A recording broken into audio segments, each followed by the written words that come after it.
Greetings, and thank you for embarking with me on this evening's reflective exploration of bygone eras. Perhaps you're preparing for a peaceful slumber, or maybe you're just seeking a moment of quiet contemplation. Either way, I'm delighted you're here for this voyage into the chronicles of our shared past. I'm always curious about the global reach of these stories. So if you feel inclined, do let our fellowship of history enthusiasts know your location and the current hour in your part of the world. It's truly remarkable to discover the diverse corners of our planet touched by these narratives. Should these tranquil accounts of history resonate with you, I invite you to subscribe for further gentle voyages into the past. Our focus this evening shifts to a more somber passage in history, as we investigate some of the most brutal personalities of the medieval period. This era, stretching approximately from the 5th to the 15th century, witnessed profound transformations and turmoil across Europe. It's often romanticized as a time of knightly valor, holy quests, magnificent cathedrals, and formidable fortresses. Yet, concealed beneath the surface of courtly elegance and devout faith was a persistent, deeply ingrained element of savagery and force. In an existence frequently characterized by harshness, brutality, and brevity, certain figures distinguished themselves through their extraordinary barbarity, casting long cold shadows that persist even today. From sanguinary conquerors to pitiless monarchs, these medieval despots governed with absolute authority, imposing immeasurable pain upon their people and adversaries.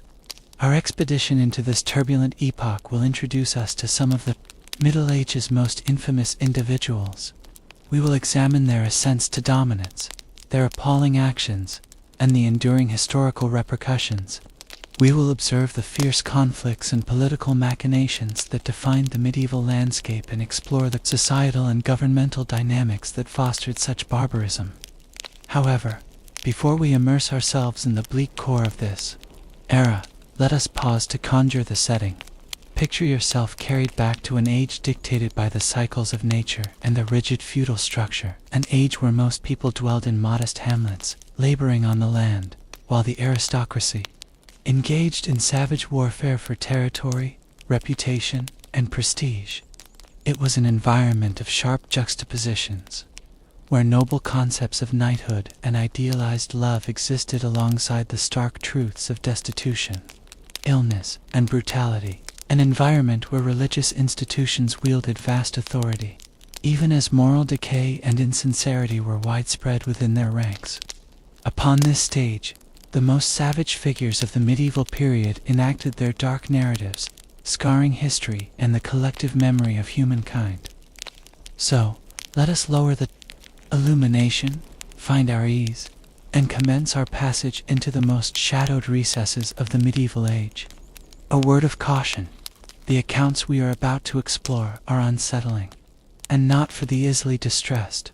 Our initial destination in this somber exploration of medieval barbarity is the realm of Wallachia, a modest Balkan principality destined to become part of contemporary Romania. It was in this land, during the 15th century, that one of the Middle Age's most infamous characters ascended to prominence, Vlad III, more commonly known to posterity as Vlad the Impaler, born in 1431 to the Draculevti dynasty, a noble lineage with a long history of Wallachian rule. Vlad's formative years were steeped in upheaval and sorrow. As a mere youth, following his father's murder, Vlad and his younger sibling were seized as captives by the Ottoman Sultan Murad II, a tactic to secure Wallachia's allegiance. Throughout his captivity within the Ottoman court, Vlad witnessed the harsh realities of Turkish military practices and punitive measures, notably the method of impalement, which he would later adopt as his gruesome trademark. Certain scholars suggest that this period cultivated Vlad's proclivity for harshness and his profound animosity towards the Ottomans. Upon his return to Wallachia in 1448, Vlad encountered a land in disarray. The principality was plagued by competing noble cliques and faced persistent threats of invasion from both the Ottomans and the adjacent Hungarian kingdom. Resolved to impose stability and establish his dominance, Vlad initiated a period of brutal repression that would brand him as one of the most dreaded and loathed individuals of his era. Among Vlad's initial demonstrations of power, as voivode was an invitation extended to numerous nobles and dignitaries for a lavish banquet at his stronghold. While the attendees indulged in food and wine, Vlad's armed forces stealthily encircled the chamber. Upon his command, they apprehended the unsuspecting attendees, forcibly removing them to an adjacent area where they were subjected to impalement upon tall, sharpened poles.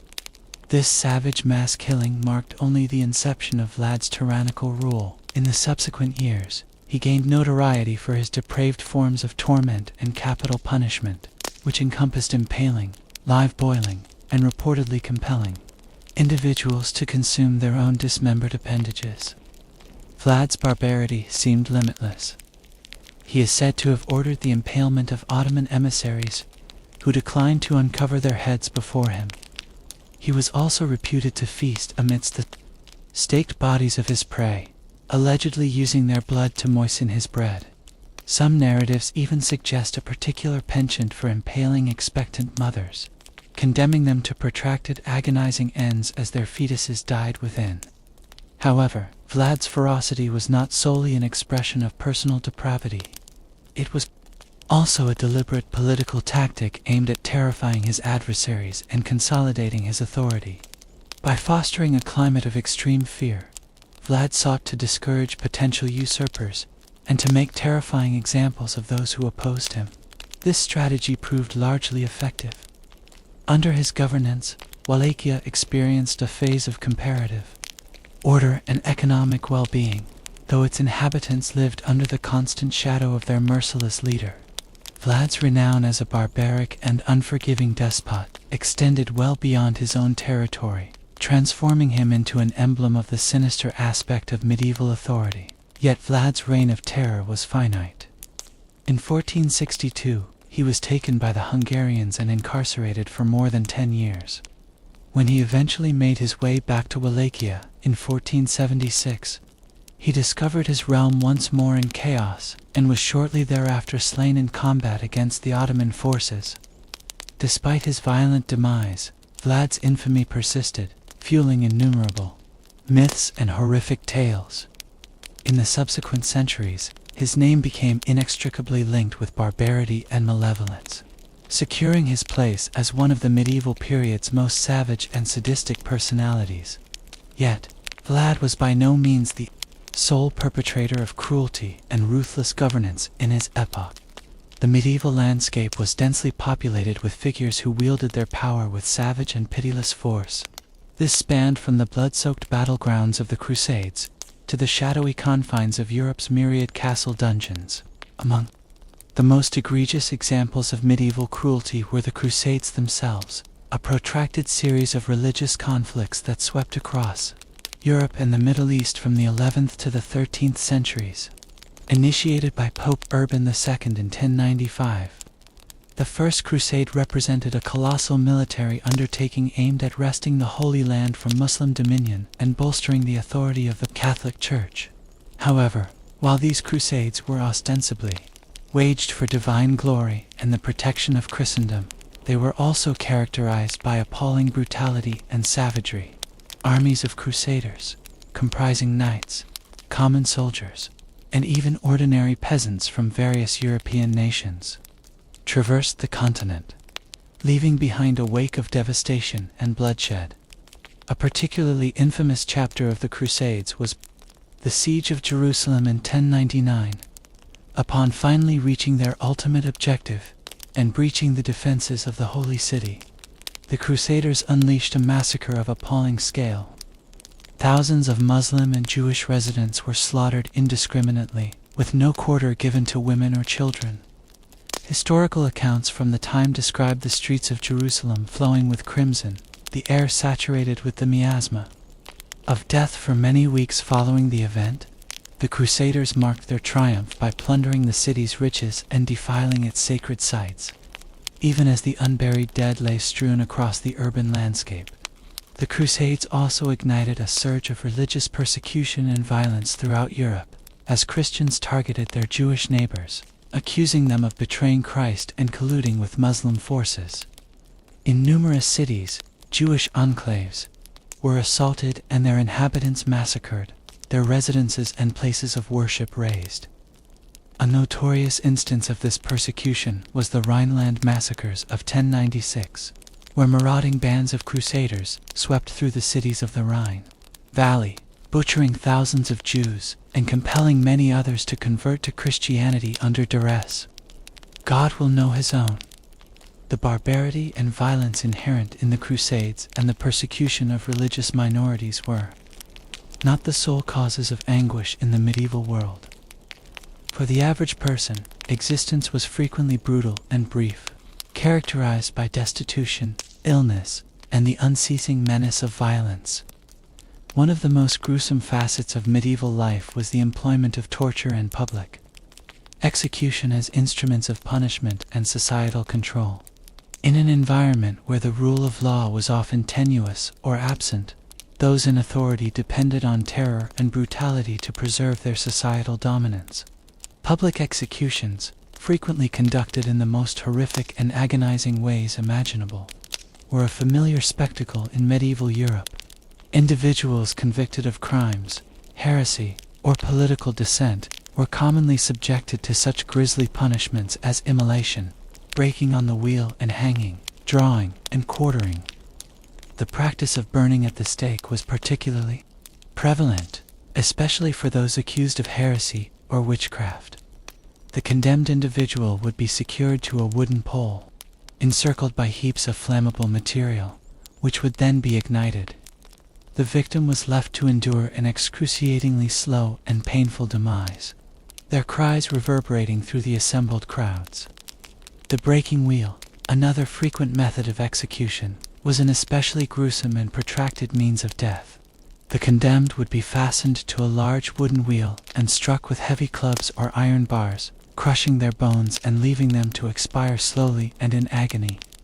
This punishment was often reserved for the most severe offenses, such as treason or murder. In England, the penalty for treason was even more horrific, known as hanging, drawing, and quartering. This grisly execution involved hanging the condemned until nearly deceased, then disemboweling them and burning their entrails before their eyes. Finally, their body would be dismembered into 4 parts and publicly displayed as a deterrent. These public executions served not only as a means of punishment, but also as a form of entertainment and social coercion. Crowds would congregate to witness the gruesome spectacle, jeering and cheering as the condemned met their fate. The authorities utilized these exhibitions of brutality to instill fear in the populace and to assert their power. Yet even in a world marked by such cruelty and violence, some individuals distinguished themselves through their exceptional brutality and sadism. One such figure was King John of England, who reigned from 1199 to 1216 and earned a reputation as one of the most tyrannical and despotic monarchs in English history. John, the youngest son of King Henry II, ascended to the throne following the death of his brother, Richard the Lionheart. He inherited a kingdom plagued by internal conflict and external threats, including a protracted war with France that had depleted England's treasury and weakened its military. Instead of attempting to unify his kingdom and cultivate the loyalty of his subjects, John governed with a heavy hand, employing violence and intimidation to suppress any opposition. He was notorious for his cruelty and vindictive nature, and he appeared to derive a perverse satisfaction from inflicting suffering. One of John's most infamous acts of cruelty was the alleged murder of his own nephew, Arthur of Brittany. Arthur, the son of John's elder brother, Geoffrey, possessed a strong claim to the English throne, and many of John's barons supported him as the rightful heir. In 1203, Arthur was captured by John's forces and imprisoned in the castle of Rouen. According to some accounts, John ordered his nephew to be blinded and castrated, a common medieval punishment for political rivals. But Arthur's fate was reportedly even more gruesome. He was said to have been murdered by John himself, who allegedly stabbed him to death and disposed of his body in the Seine. John's cruelty and tyranny eventually incited a full-scale rebellion by his barons, compelling him to sign the Magna Carta in 1215, a document that curtailed monarchical power and established the principle of the rule of law. But even this historic event was marred by violence and bloodshed, as John sought to renege on his promises and crush the rebellion by force. Ultimately, John's reign was cut short by his own cruelty and misrule. He died of dysentery in 1216, reviled by his subjects and remembered as one of the worst kings in English history. Yet his legacy endured, a testament to the dark side of medieval power and the depths of human cruelty. The cruelty and violence of the medieval world were not confined to the actions of individual rulers and tyrants. The period was also characterized by widespread social and economic inequality, which frequently erupted into bloody conflict and revolt. One of the most turbulent periods in medieval history was the 14th century, a time of great upheaval and suffering across Europe. The century commenced with a series of disastrous harvests and famines, leading to widespread hunger and disease. This was followed by the outbreak of the Black Death, a devastating pandemic that claimed millions of lives and upended the social and economic order. In the aftermath of these calamities, many peasants and commoners rose up in revolt against their feudal lords and the ruling classes. These uprisings, known as the peasants' revolts, were often brutally suppressed by the nobles and the authorities, who viewed them as a threat to the established order. One of the most famous of these revolts was the Jacquerie, which took place in northern France in 1358. The revolt was sparked by the hardships and abuses suffered by the peasants at the hands of the nobles, who were preoccupied with the ongoing war with England and had little regard for the welfare of their subjects. The Jacquerie began as a series of local uprisings but quickly spread across the countryside, as peasants armed themselves and attacked the castles and estates of their lords. The rebels, known as the Jacques, a derogatory term for peasants, targeted the nobility with particular brutality, killing and mutilating their victims in horrific ways. But the nobles soon rallied and crushed the revolt with even greater brutality. They hunted down the rebels and subjected them to horrific punishments, including torture, mutilation, and execution. Many of the Jacques were hanged or burned alive, while others had their hands and feet cut off as a warning. A similar fate befell the participants in the English Peasants' Revolt of 1381, which was led by the charismatic rebel leader Wat Tyler. The revolt began as a protest against the imposition of a new poll tax, which fell heavily on the poor and working classes. As the revolt spread across southern England, the rebels attacked government officials and tax collectors, as well as the estates of the wealthy and powerful. They demanded an end to serfdom and the right to fair treatment under the law. For a brief moment, it seemed as though the rebels might succeed. They marched on London and confronted the young King Richard II, who was forced to negotiate with them and agree to their demands. But the king soon reneged on his promises and ordered the rebels to disperse. In the ensuing clash, Wat Tyler was killed and the rebel army was routed. The authorities then launched a brutal crackdown, executing hundreds of rebels and subjecting many others to torture and imprisonment. The failure of the peasants' revolts did not end the suffering and oppression of the common people in medieval Europe, but they did serve as a reminder of the deep social and economic inequalities that plagued the period and of the potential for violent upheaval when those inequalities became too great to bear. The cruelty and brutality of the medieval world were not limited to Europe, of course. In other parts of the world, powerful rulers and conquerors left their own bloody mark on history, carving out vast empires through violence and terror. One of the most notorious of these figures was Timur, also known as Tamerlane, a conqueror who ruled over a vast swath of Central Asia and the Middle East in the late 14th and early 15th centuries. Timur was a ruthless and cunning warrior, but the violence of the Wars of the Roses extended far beyond the nobility. The common folk suffered immensely as marauding armies swept across the land, pillaging towns, trampling crops, and press-ganging hapless peasants into service as foot soldiers. Villages were burned, livestock slaughtered, women violated. It was said even the ravens grew fat and content from feasting on the unburied dead. This same vicious cycle played out time and again throughout the Middle Ages, the great game of thrones played by lords and kings, while the lowborn paid the price in blood, hunger, and anguish. The mighty few jostled for crowns and castles with little care for the misery left in their wake. Perhaps no one embodied this callous thirst for power more completely than Cesar Borgia. Born into the scandalous Spanish Borgia dynasty that had fought and bribed its way into the Vatican, young Cesar was named a cardinal by his papal father at the shockingly tender age of 18. But the headstrong youth soon cast off his scarlet robes, determined to build a kingdom of his own in the patchwork of city-states and principalities that was Renaissance Italy. Dashing and charismatic, Cesare gathered a formidable mercenary army, winning a fearsome reputation as a brilliant commander and an utterly ruthless one.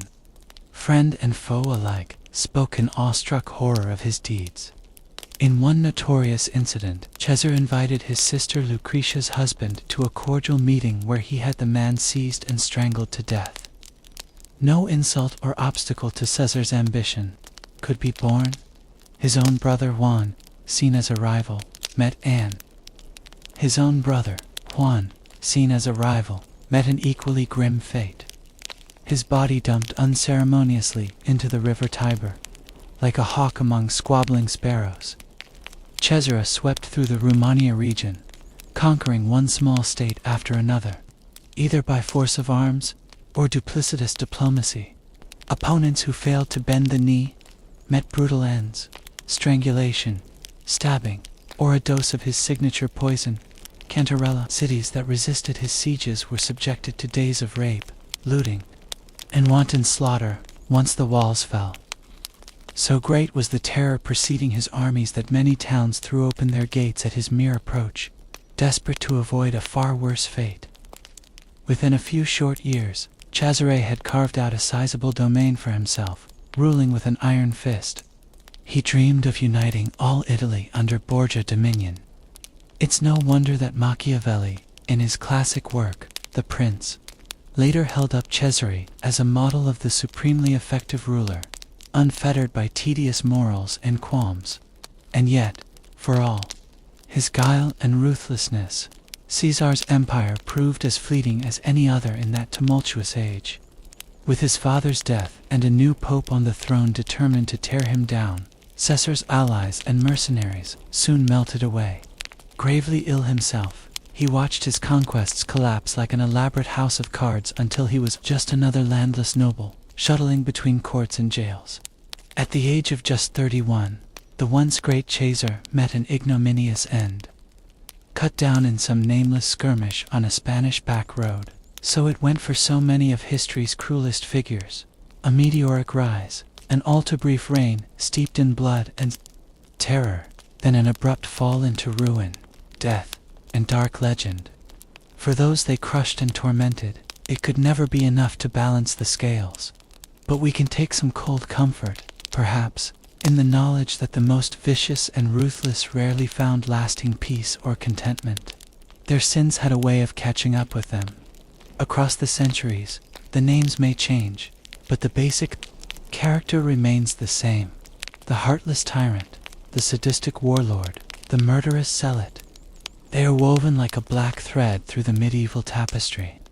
These cruelest of the cruel, Vlad the Impaler, Timur, Cesar, Borgia, and the rest, they shock us, appall us, but also morbidly captivate us. We see in them the darkest shadows of human nature, what terrible deeds man is capable of when freed from all restraint and mercy. It's a somber lesson the Middle Ages teach us again and again, the ease with which power can corrupt, the savagery that lies coiled in the human heart. For all the knightly valor and stirring piety we rightly celebrate in the medieval world, there is this vein of obsidian, bitter as poison, cold as the grave. The cruelest people in history may be centuries dead and moldering, but the chilling echoes of their evil linger still. As we ponder their legacies from the safety of our softer modern age, we can breathe a thankful prayer not to live in such harsh times, to have been spared the depredations of the Borgias and Draculas among us, but we would also do well to keep their memory close and guard against their like rising again. The cruelest in history may be gone, but the all-too-human impulses that created them, the reckless ambition, the pitiless wrath, the gnawing fear that fuels hatred, lie buried not so very deep in us all. So let us take these medieval monsters for what they are, dark warnings from our past, and let us strive, in ways large and small, to be better than our forebears at their worst, to nurture justice and gentleness, to put compassion before retribution, to stay the hand of needless violence. For only in this way can we seek to tame the cruelest of our all-too-human race. Throughout the turmoil of the Wars of the Roses in 15th century England, perhaps no figure looms as darkly in the popular imagination as King Richard III, the last king from the House of York. Richard's reign was brief but notorious, cut short by his death in battle against Henry Tudor. But it was the sinister rumors about Richard that truly blackened his name for centuries to come. Born into the royal family, Richard grew up during the early clashes between the rival houses of York and Lancaster. As a young man, he supported his elder brother Edward as he claimed the throne, becoming King Edward IV. Richard proved himself a capable military commander, playing a key role in the victories that won Edward the crown. When Edward died unexpectedly in 1483, Richard was named Lord Protector, ruling in place of Edward's young sons. But Richard's ambitions reached higher still. In a shocking move, he declared his nephews, the so-called princes in the Tower, illegitimate and unfit to rule. Richard swiftly had himself crowned as King Richard III instead. Not long after, the two princes mysteriously vanished within the Tower of London, never to be seen again. Rumors swirled that Richard had the boys murdered to secure his own claim to the throne. Whether Richard was truly guilty of this crime is a mystery that endures to this day. What's certain is that the accusation cast a grim shadow over his reign. From the start, Richard faced threats and uprisings from those who challenged his legitimacy. All the while, Henry Tudor, the last hope of the Lancastrian cause, gathered support abroad for an invasion. In an England weary of dynastic strife, Richard's suspected ruthlessness cost him dearly in loyalty and goodwill. When Henry Tudor, finally, landed with an army in 1485, nobles defected to join his cause in droves. Richard met Henry in a fateful battle at Bosworth Field, bravely fighting to the end. Richard ultimately fell in the thick of combat, becoming the last English king to die in battle. With Richard's death, the Wars of the Roses at last came to a close. Henry was crowned King Henry VII, founding the Tudor dynasty that would rule England for over a century to come. But while the Middle Ages drifted into history, Richard III's dark legend only grew. In the famous Shakespeare play bearing his name, Richard is memorably portrayed as a conniving, bloodthirsty hunchback. His final despairing cry of a horse, my kingdom for a horse, ringing through the ages. Though a grave injustice if untrue, the image of Richard as a child-murdering tyrant became indelibly etched into popular memory. His story endures as a chilling example of how history can damn a medieval ruler, whether deservedly or not. In the centuries since, some have sought to rehabilitate Richard's reputation, arguing the evil deeds were mere Tudor propaganda. Yet, the shadow remains, a testament to the abiding fascination with the cruel and mighty figures who haunt the Middle Ages. As we continue our journey through the cruelest people in medieval history, we turn now to the Italian peninsula and a man whose ruthless exploits were immortalized by one of history's most famous political philosophers, Cesare Borgia. He was the illegitimate son of Pope Alexander VI, born into the wealthy and powerful Borgia family. From a young age, Cesare was marked for great things, first in the Catholic Church, where his father made him a cardinal, and later as a feared military leader. But Caesar's ambitions were always entwined with those of his tempestuous family. His father, Alexander, born Rodrigo Borgia, schemed and bribed his way into the papacy, securing wealth and influence for his children. The Pope made Caesar's younger brother, Giovanni, a duke and captain of the papal armies. The handsome Giovanni was his father's favorite, a fact that bred deep resentment in Caesar. That resentment boiled over into lethal violence in 1497. One night, Giovanni's body was fished out of the Tiber River, riddled with stab wounds. Caesar was widely suspected of having his own brother murdered, eliminating a hated rival for their father's favor. From then on, no one would underestimate how far Caesar was willing to go in his relentless pursuit of power. With Giovanni dead, Cesare persuaded his father to release him from his position as cardinal, freeing him to become a military leader like his brother had been. Backed by the Pope's wealth and authority, Caesar set out on a ruthless campaign of conquest, determined to carve out a kingdom for himself in the patchwork of city-states and principalities. That was Renaissance Italy, at the head of a papal army. Caesar swept through central Italy with brutal efficiency. Towns that resisted were sacked and their inhabitants massacred. Powerful local lords who defied him were imprisoned or assassinated. The Rumonia region fell before Cesare like ripe fruit from a tree, as the Borgia serpent on his banners struck terror into the hearts of his enemies. In the space of just a few years, through a combination of cunning diplomacy, lightning-fast sieges, and sheer ruthless intimidation, Caesar had conquered a substantial territory answerable only to himself. He governed his new lands with an iron fist, crushing any hint of rebellion and rewarding loyalty handsomely. The bloody trail Cesare blazed across Italy made him feared and hated in equal measure. But his cold effectiveness as a ruler was undeniable.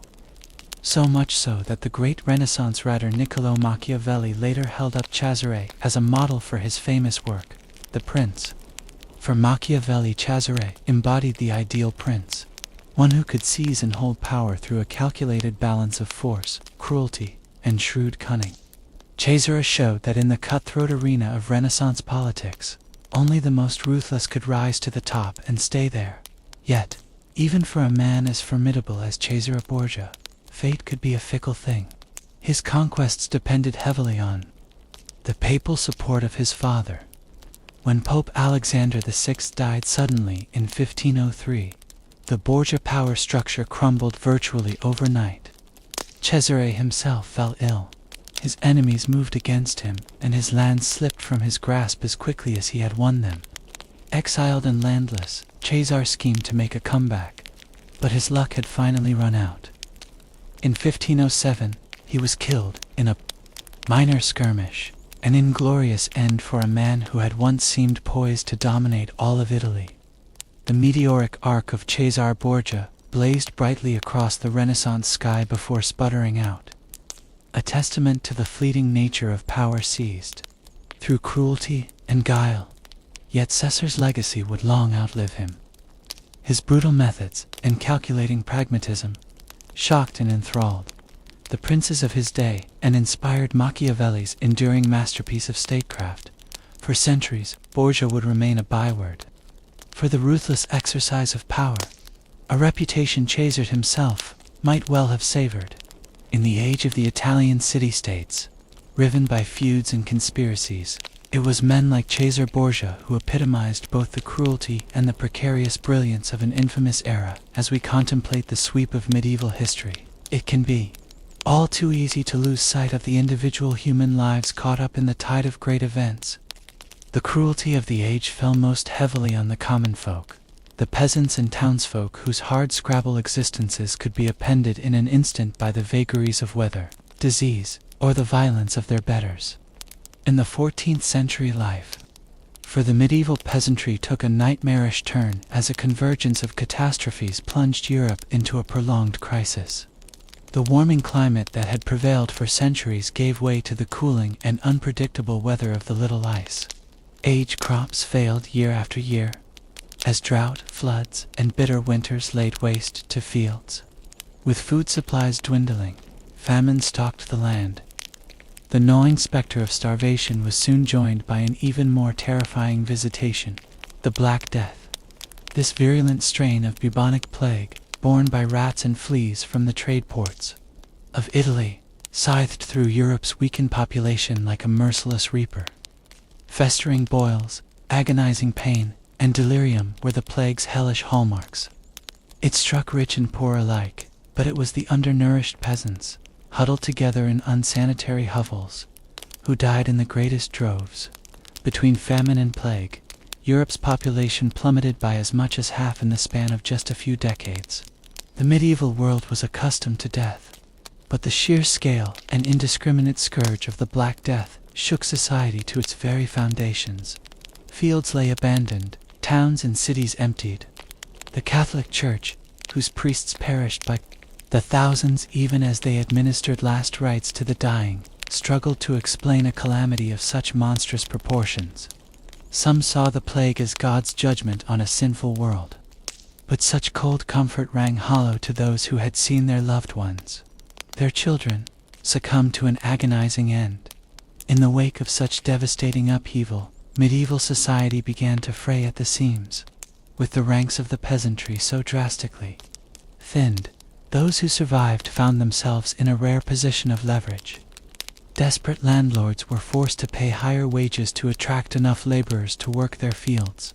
Some peasants began to question the rigid feudal hierarchy that had held sway for centuries, a system that now seemed woefully inadequate in the face of such terrifying adversity. Simmering resentments boiled over into outright rebellion. In France, the Jacquerie Revolt of 1358 saw peasants take up arms against the nobles who had oppressed them for so long.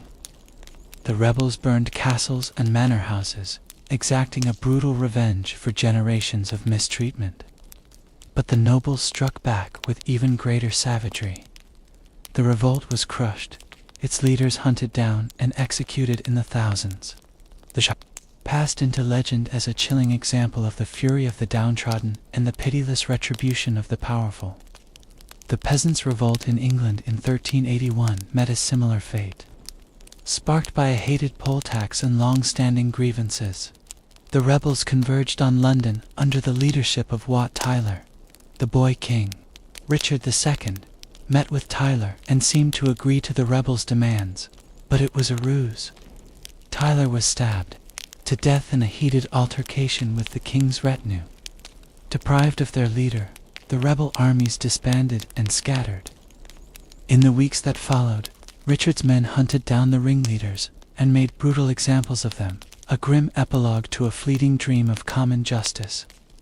The peasant revolts of the 14th century were ultimately doomed, crushed by the combined might of crown, church, and aristocracy.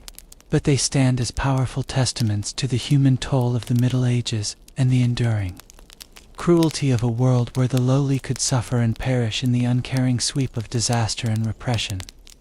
In the face of famine, plague, and the fury of their masters, the common folk of medieval Europe endured with a tenacity as remarkable as it was tragic. Their struggles, though often lost to history, remain a poignant reminder of the human cost of the age's upheavals. As the Middle Ages wound to a close, the world was changing, but the specter of cruelty remained a constant shadow. While Europe began to shake off the cobwebs of feudalism and look towards the Renaissance, in Asia, a conqueror arose whose thirst for blood and dominion knew no bounds. Born in 1336, in what is now Uzbekistan, Timur, known to history as Tamerlane or Timur the Lame, seemed an unlikely candidate for greatness.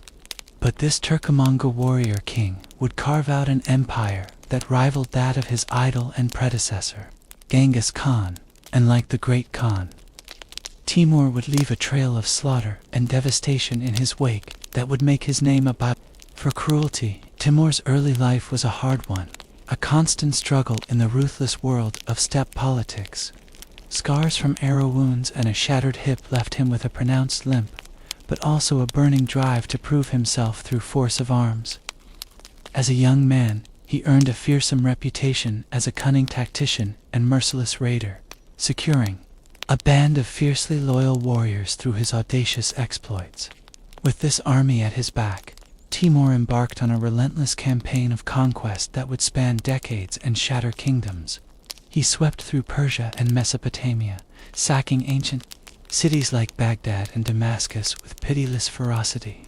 Those who resisted were massacred in their thousands, the severed heads of Timur's enemies stacked in grisly towers as monuments to his victories. Timur's onslaught reached its terrible apex in 1398 when he invaded India and descended upon Delhi, the jewel of the Sultanate. The city's defenders were slaughtered. Scars from arrow wounds and a shattered hip left him with a pronounced limp, but also a burning drive to prove himself through force of arms. As a young man, he earned a fearsome reputation as a cunning tactician and merciless raider, securing a band of fiercely loyal warriors through his audacious exploits. With this army at his back, Timur embarked on a relentless campaign of conquest that would span decades and shatter kingdoms. He swept through Persia and Mesopotamia, sacking ancient cities like Baghdad and Damascus with pitiless ferocity. Those who resisted were massacred in their thousands, the severed heads of Timur's enemies stacked in grisly towers as monuments to his victories. Timur's onslaught reached its terrible apex in 1398 when he invaded India and descended upon Delhi, the jewel of the Sultanate. The city's defenders were slaughtered in a day-long frenzy of blood and fire, its streets choked with corpses. Timur's soldiers carried off vast amounts of treasure and over 100,000 captives to be sold as slaves. The conquest of Delhi was a blow, from which India would take centuries to recover. But for all his battlefield triumphs, Timur's cruelty was not confined to the ebb and flow of war. He was known to devise horrific tortures for those who defied him, from live burial to dismemberment by sword. Even the loyalty of his own followers was no guarantee of safety. Timur once had a prince who had fought valiantly for him flayed alive for a perceived slight, then forced the man's own wife to dance at a feast amid the gore of her husband's carcass. By the time of his death in 1405, Timur had carved out an empire that stretched from Russia to the Indian Ocean, from Turkey to the frontiers of China. His campaigns had claimed the lives of an estimated 17 million people, an almost unimaginable toll, even in an age well versed in bloodshed. The splendor of the architectural wonders he left behind, like the soaring Babekanan Mosque in Samarkand, could scarcely offset the ocean of blood that paid for them. Timur's enduring legacy is one of awe and revulsion in equal measure. His military genius and indomitable will brought him world-shaking power. But it was power wielded with a ruthless cruelty that even the war-hardened Khans of the steppe blanched to behold. He was a conqueror in the mold of Genghis Khan and Alexander the Great, but one for whom terror and butchery were the first and most favored tools of statecraft. The life of Timur, the lame, reads like something out of humanity's most fevered nightmares, a tale of unrestrained ambition married to an almost superhuman capacity for cruelty on a mass scale. That such a man could rise so high and cast such a long shadow is perhaps the most chilling reminder of the depths to which the human spirit can sink in the pursuit of dominion. In Timur, we see the culmination of an age in which the mightiest could visit unimaginable atrocities on the world and be remembered by posterity as great as we survey the long and blood-soaked pageant of the Middle Ages. It can be difficult to draw easy lessons or conclusions. The age that gave us soaring cathedrals and chivalric romances was the same one that saw the Crusades and the Black Death, the conquests of Genghis Khan and Timur the Lame. It was a time of astonishing contrasts, of piety and brutality, of high ideals and base cruelty. The figures we have examined, Vlad, the Impaler, the fanatical Crusaders, King Richard III, Cesar Borgia, and Timur, stand out as some of the most chillingly cruel actors in an era not known for its gentleness. They wielded power with a ruthlessness that shocks us even at a distance of centuries. Their deeds, impaling enemies en masse, burning heretics alive, massacring whole cities, seem to belong more to the realm of dark fantasy than sober history. Yet it would be a mistake to dismiss these men as mere monsters, aberrations divorced from their historical context.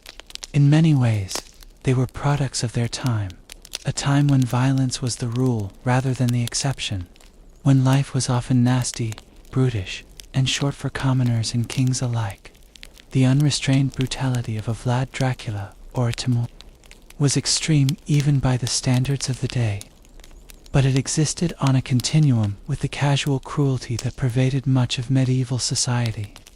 At the same time, we should resist the temptation to paint the entire Middle Ages as an unrelenting parade of horrors.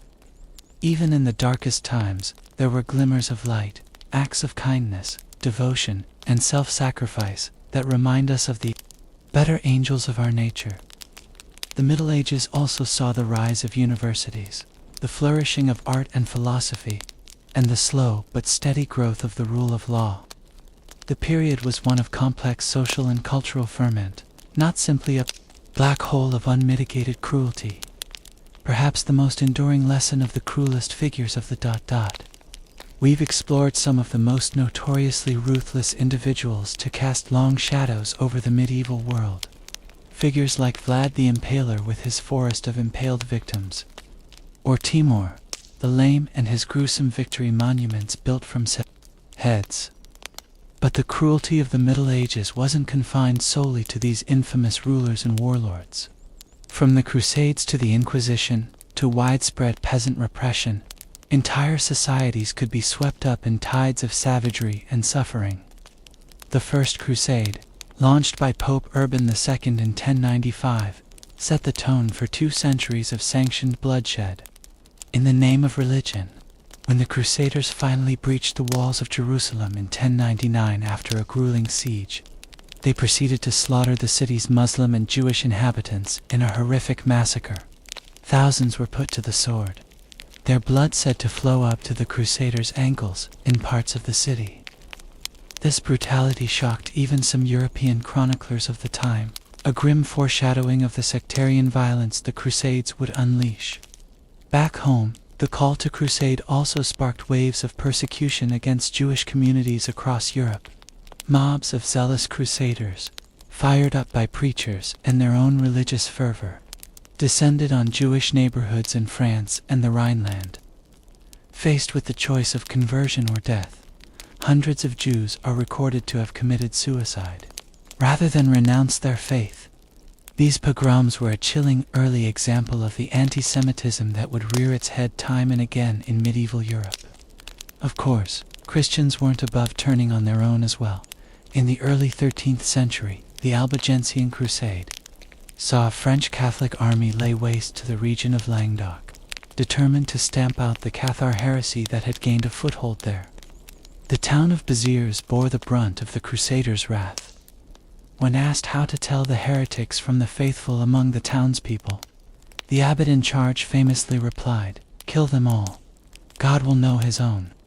In the ensuing massacre, thousands were put to the sword or burned alive in the church where they sought shelter.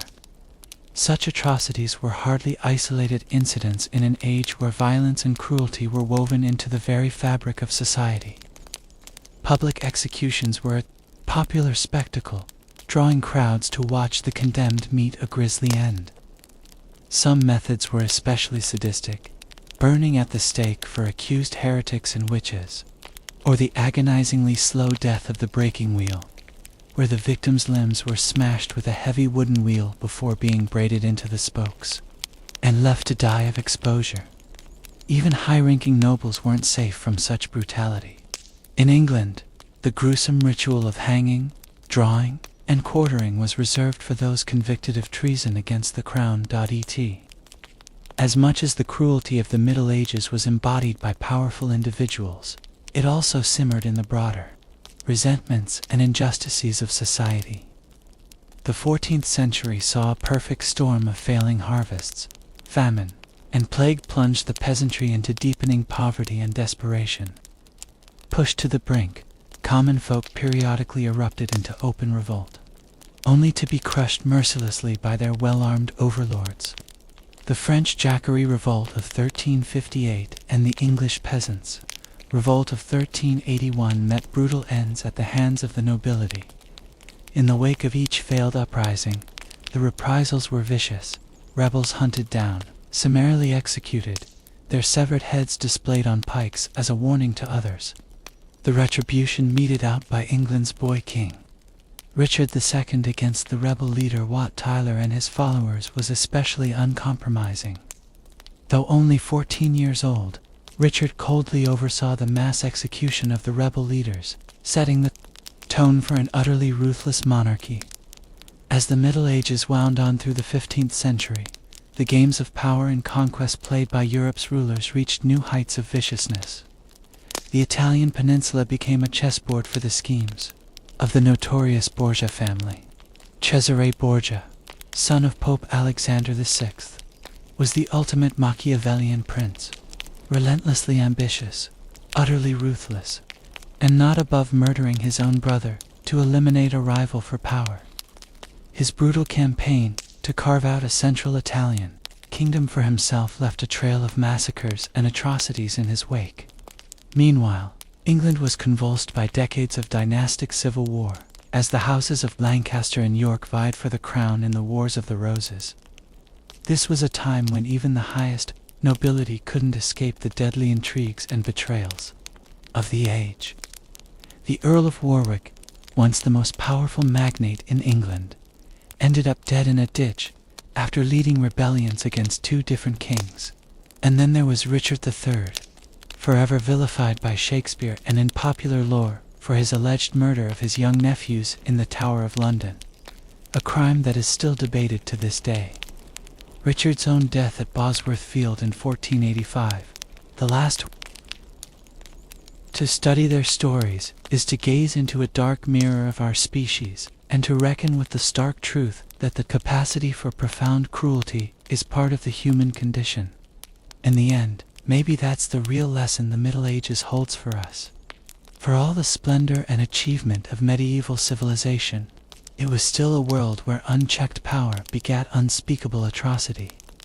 A world where all too often the better angels of our nature were drowned out by our darkest demons. By peering into this shadowed past, perhaps we can learn something about the present and the need to build a future where such cruelty is less and less possible. It's a journey that's well worth taking, even as we explore the lives and legacies of the cruelest people in medieval history.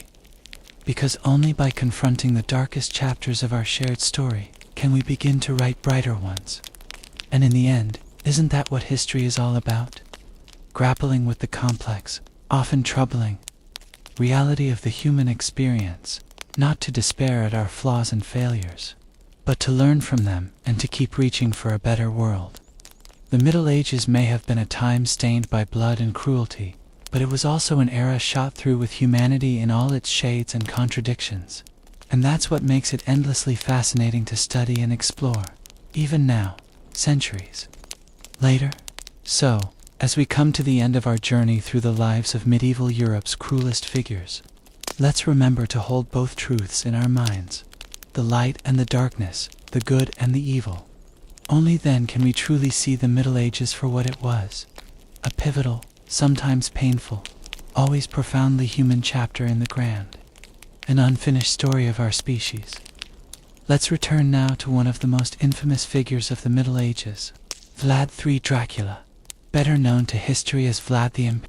Born in 1431 in the Principality of Wallachia, part of modern-day Romania, Vlad was the second son of Vlad to Dracul, his father, a member of the Order of the Dragon, a chivalric order dedicated to defending Christendom against the Ottoman Turks, would eventually ascend to the Wallachian throne.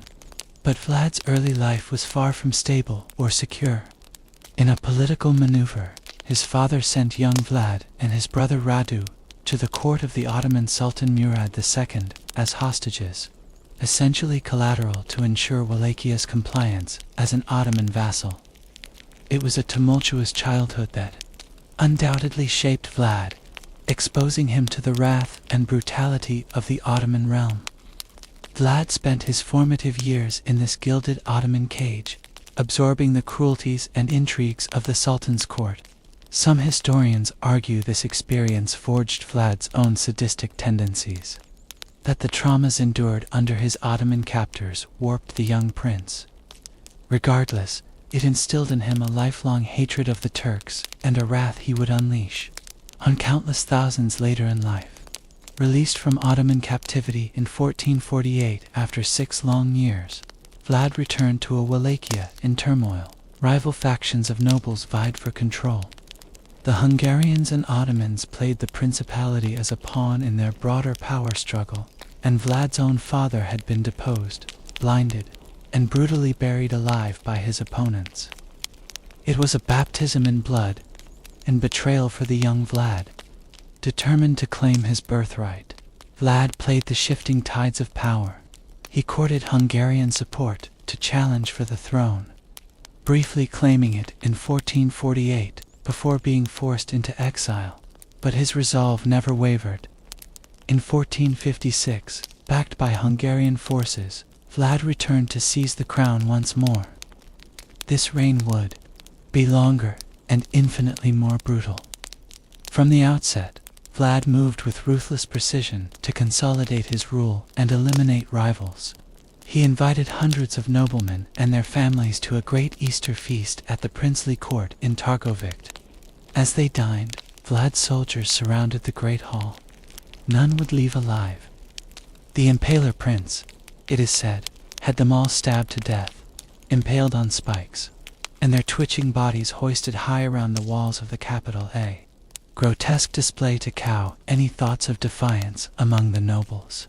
Such wanton cruelty and mass executions would come to define Vlad's reign. Soon the roads and hillsides of Wallachia were a veritable forest of impaled corpses. Tens of thousands met this slow, agonizing death.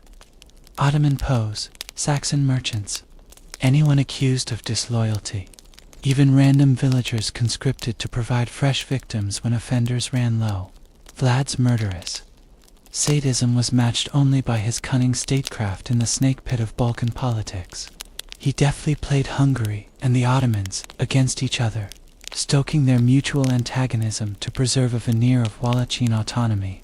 He courted the support of the influential Transylvanian Saxons by exempting them from tolls and gifting them commercial privileges. All the while his impaled enemies rotted outside the city walls. One particularly chilling account recalls how Vlad once dined among this grotesque garden, the air thick with the stench of death and buzzing of flies, as he forced a retinue of Ottoman envoys to join him. One sickened dignitary reportedly fainted.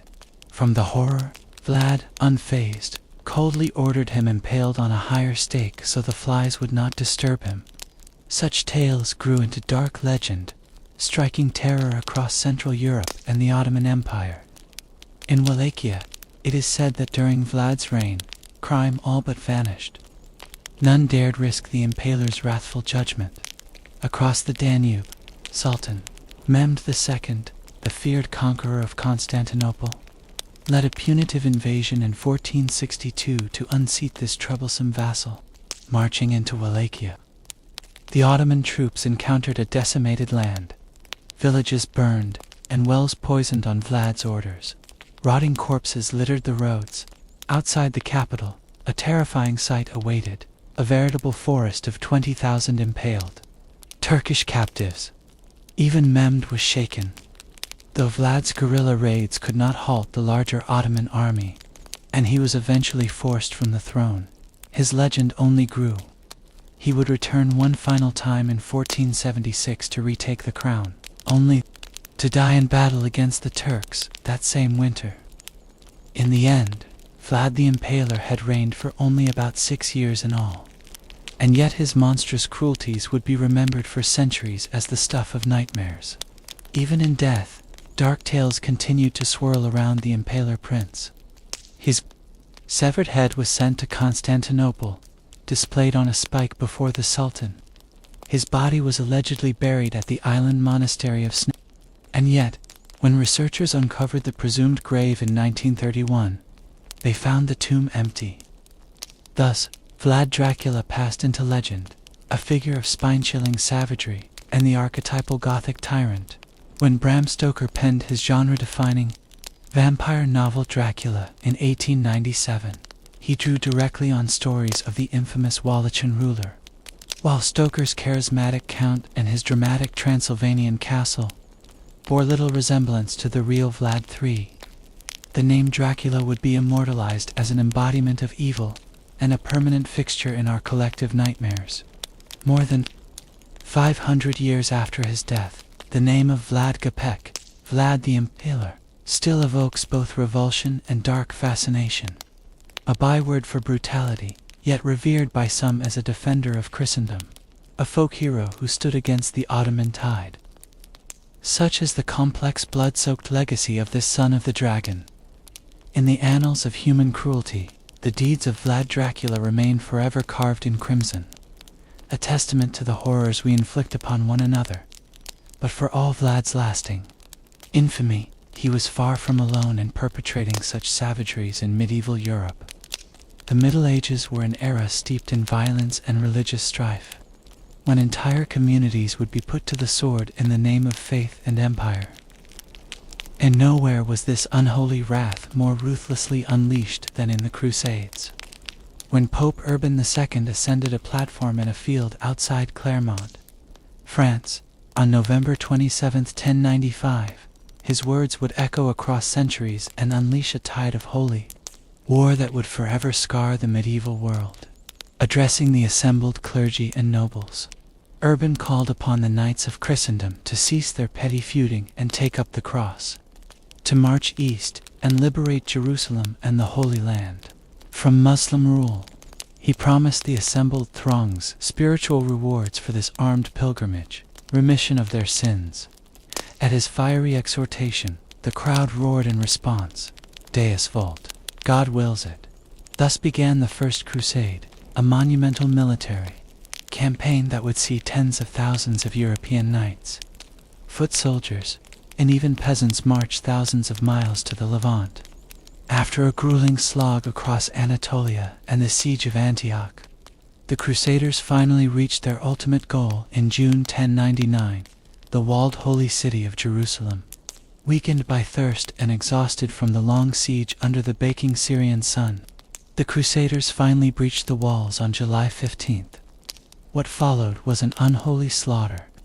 The streets ran red as the crusading knights and their rabble, whipped into zealous fervor, slaughtered thousands of Muslim and Jewish inhabitants. Chroniclers boasted that the conquering Christians waded through blood up to their ankles as they hacked down men, women, and children in an orgy of carnage. In the Al-Aqsa Mosque, where thousands of civilians sought refuge, the bloodshed was so terrible that crusaders were said to have ridden their horses through gore up to the bordels. This savagery was celebrated in Europe as a monumental Christian triumph. The crusading lords carved out new Latin kingdoms in the Levant, ruling over an uneasy patchwork of Christian, Muslim, and Jewish subjects. And yet, the violence was far from over. As word of the conquest spread, more crusading army. The streets ran red as the crusading knights and their rabble, whipped into zealous fervor, slaughtered thousands of Muslim and Jewish inhabitants. Chroniclers boasted that the conquering Christians waded through blood up to their ankles as they hacked down men, women, and children in an orgy of carnage. In the Al-Aqsa Mosque, where thousands of civilians sought refuge, the bloodshed was so terrible that crusaders were said to have ridden their horses through gore up to the bridles. This savagery was celebrated in Europe as a monumental Christian triumph.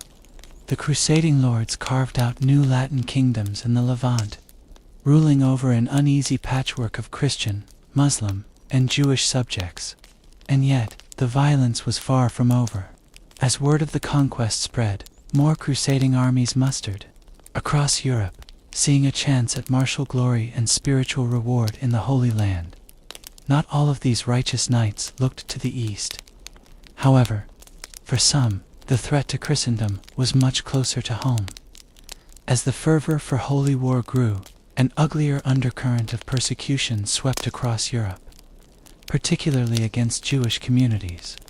Long an oppressed minority, the Jews now found themselves accused of aiding the Muslims, of hoarding wealth needed for the Crusades, even of blood libel, sacrificing Christian children in secret rituals. Inflamed by this hateful propaganda, crusading mobs descended on Jewish quarters across the continent. In the spring of 1096, as the armies of the First Crusade marched towards Constantinople, a wave of pogroms rippled across the Rhineland in Worms, Mainz, and Cologne. Hundreds of Jews were massacred by self-proclaimed crusaders, offered the choice of baptism or the sword. Many chose suicide and martyrdom over forced conversion. In Mainz, the Rabbi Uri ben Joseph exhorted the community to take their own lives, rather than abandon their faith, slitting the throats of his own children before killing himself. Such grim scenes would be repeated in later crusades, the Jews becoming a convenient scapegoat for zealous Christian rage. But the threat of persecution could come from within Christendom as well. Even as the Crusaders battled Muslims in the Holy Land, the papacy increasingly turned its sights on stamping out heresy at home. The most infamous of these initiatives was the Albigensian Crusade, launched by Pope Innocent III in 1209 against the Cathar sect of southern France. The Cathars were dualists, believing in a struggle between good and evil, between a benevolent God of the spirit and a malevolent deity that created the corrupt material world. Denounced as heretics by the Catholic Church, the Cathars and their noble protectors in Languedoc were marked for a crusade of fire and blood. For 2 bloody decades, the papal forces waged a brutal campaign of siege and slaughter across Occitania, determined to wipe out the Albigensian heresy. When crusaders stormed the Cathar stronghold of Béziers in July 1209, soldiers asked the papal legate how to distinguish true believers from heretics. His chilling reply, "Kill them all, God will." No, his own. The city's entire population of 20,000 was put to the sword. Such atrocities played out again and again at Minerve, at Lavore, at Montségur, where hundreds of Cathars were burned alive in a great pyre rather than renounce their faith. By the time the crusade ground to a halt in 1229, Catharism had been virtually exterminated. Languedoc lay in ruins, and the Inquisition had risen as a permanent institution to police orthodoxy. The fires lit in Occitania would later blaze across Spain, across Europe, in a relentless war on heresy. Religious violence was thus a grim constant of the crusading era, a holy mandate used to justify unspeakable atrocities. In the name of faith, entire communities were put to the sword, tortured, and burned.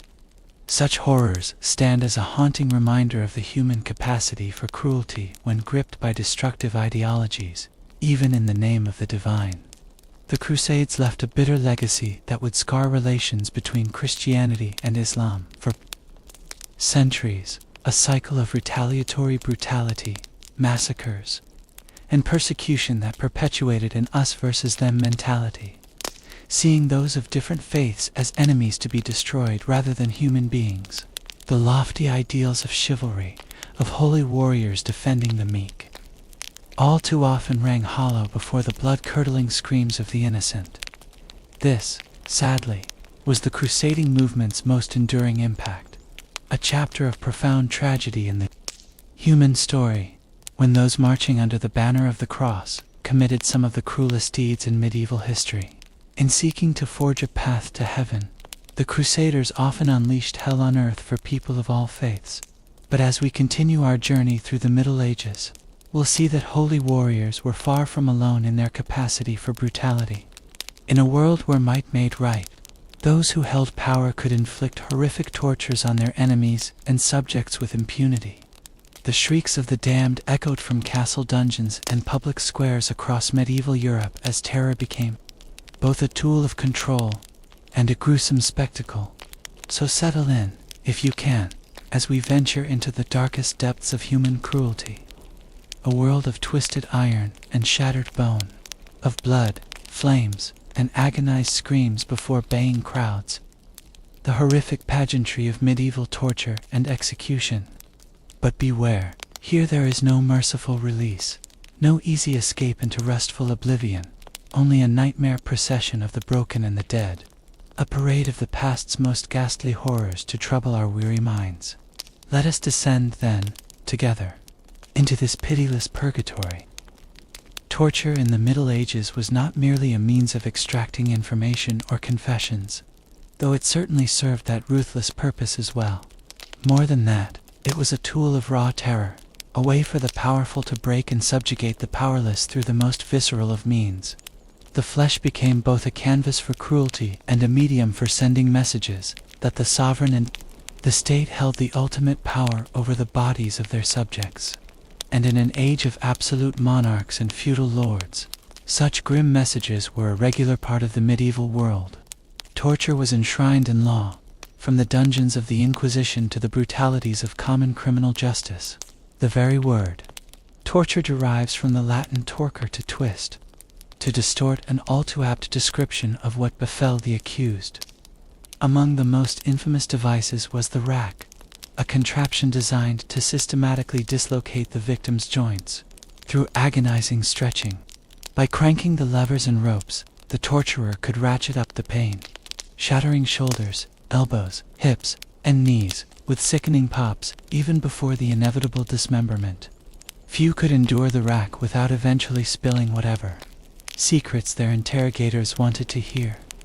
But for those accused of witchcraft or communion with the devil, even the brutal efficiency of the rack was deemed insufficient. In these cases, fire was the preferred means of prying out confessions. Red-hot pincers tore at bare skin. Boiling water, molten lead, even burning sulfur were poured over the naked flesh. Iron brands seared the sign of the cross into trembling limbs, the ultimate seal of guilt. And if the accused refused to submit, to confess to whatever heresy or curse they were charged with, then the trial by ordeal awaited, a perverse appeal to divine judgment. The suspect's hands would be bound and weighted with stones before being tossed into a pool or river. If they sank, they were innocent, a righteous soul embraced by holy waters. But if they floated, they were surely in league with the devil, rejected by God's grace, a convenient paradox that ensured the torturers could have their way regardless. For those rare souls who emerged unscathed, acquitted of their supposed crimes, the specter of torture still loomed. The mere experience often left them broken shells, physically and mentally shattered, haunted forever by their time in the torturer's embrace. And yet, in the cruel calculus of the age, this mattered little. What was one commoner's sanity against the social order? The chance to make an example. Indeed, torture was but a preview, a taster of the grim fate that awaited so many of the condemned. In a world without mass media, where the sovereign's power was made manifest through visceral displays, execution was a public spectacle, a gruesome festival of state power and mob bloodlust. Looming above it all was the executioner, a figure both reviled and revered in medieval society, an outcast by dint of his macabre trade, but also a necessary agent of justice, a grim celebrity who could make the hardened criminal and the enthralled spectator tremble with a single stroke of his blade. And that blade was often but the final mercy after a hideous litany of tortures. The execution of a traitor or heretic was not simply a quick drop and a sudden stop, but a prolonged ritual of mutilation. In England, the dreaded sentence of being hanged, drawn, and quartered saw the victim cut down while still alive, only to have their entrails torn out and burned before their eyes as they watched screaming. Their body would then be hacked into quarters. The Middle Ages were a time of soaring cathedrals and chivalrous knights, of pious crusaders and holy pilgrimages. But beneath this veneer of virtue, cruelty often reigned supreme. From the halls of power to blood-soaked battlefields, some figures plumbed the depths of human brutality, earning their place among the cruelest people in medieval history. Perhaps no individual embodies this savagery quite like Vlad the Impaler. Born in 1431 in Wallachia, a principality in present-day Romania, Vlad Dracula, as he was also known, unleashed a reign of terror that still chills the blood to this day. The second son of Vlad Dracula, Vlad the Impaler, seemed fated for a life of violence from an early age. As a youth, he and his younger brother were seized as hostages by the Ottoman Sultan and held captive for years. This bitter experience left Vlad with a seething hatred for the Turks, one he would express in the most horrifying ways imaginable. Ascending to the throne of Wallachia in 1456, Vlad soon revealed his taste for brutality. He earned his grim moniker, the Impaler, for his favored method of execution, a slow, agonizing death that involved driving stakes through the bodies of his victims. The townsfolk of Wallachia whispered fearfully of forests of the impaled, where thousands suffered this ghastly fate. It was a savagery exceeded only by the delight Vlad seemed to take in it. One story holds that he even dined among the impaled, dipping his bread in their blood. But impalement was only one shade in Vlad's palette of cruelty. His twisted imagination conjured up all manner of sadistic tortures. He was known to nail turbans to the heads of Turkish envoys, or even force captives to eat the flesh of their compatriots. On one occasion, he rounded up the elderly, sick, and poor of his land, and had them burned alive, considering them a burden. Vlad's monstrous acts were a form of psychological warfare, a way to terrify his enemies into submission, and in this he surely succeeded. The Ottoman armies turned back, rather than face the Impaler prince. For all his cruelty, there were those in Wallachia who saw Vlad as a hero, a defender of Christendom against the Ottoman threat. But even his most ardent admirers could not deny the depths of his viciousness. It's perhaps fitting that Vlad's bloody deeds would later partly inspire the legend of Dracula, a figure synonymous with terror, though Vlad himself fell in battle against the Ottomans around 1477. His dark shadow would loom over history, a testament to the evil that can fester in the hearts of men. But Vlad was far from alone in his capacity for cruelty. The age of the Crusades, which repeatedly pitted European Christendom against the Muslim powers of the Middle East, bore witness to atrocities on an immense scale. When Pope Urban II called the First Crusade in 1095, he urged the knights of Europe to take up the cross and reclaim the Holy Land, in the name of God. What followed was a tide of fanatical violence that would leave an indelible stain on medieval history. In 1099, the Crusaders laid siege to Jerusalem, the most sacred city in Christendom. After weeks of desperate fighting, they finally breached the walls and unleashed a horrific slaughter. Muslim and Jewish inhabitants of the city were put to the sword en masse, without regard for age or sex. Blood ran ankle-deep through the streets, and piles of severed heads and limbs towered above the carnage. One contemporary account even describes crusaders wading through gore up to their knees to reach the Church of the Holy Sepulchre. They offered tearful prayers of thanksgiving. This savagery set the tone for crusades to come. Whenever Christian armies clashed with Muslim foes, brutality was the order of the day. After the fall of the Crusader state of Edessa, in 1144, enraged European mobs blamed the Jews, seen as infidels in league with the Muslims. A wave of pogroms swept through the Rhineland, leaving hundreds of Jewish men, women, and children dead, in a chilling foreshadowing of horrors to come centuries later. But the violence of the Crusades did not only fall on those outside Christendom. In the early 1200s, Pope Innocent III declared a crusade against the Cathars, a Christian sect in southern France deemed heretical. The Albigensian Crusade, as it was known, scoured the region with fire and sword.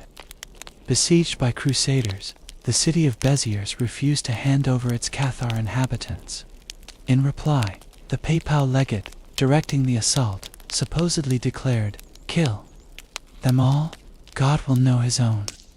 When the city fell, some 15,000 to 20,000 men, women and children were slaughtered indiscriminately. Such atrocities were fueled by religious fervor, but also by the medieval penchant for spectacular violence. In an age before mass media, the gruesome public spectacle of torture and execution served as both a warning and a twisted form of entertainment. The Church, in particular, made a show of rooting out heresy and witchcraft.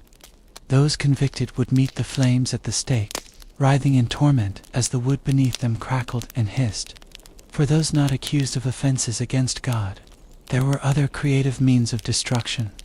The breaking wheel, a device that slowly shattered the limbs of victims tied to its spokes, was widely feared.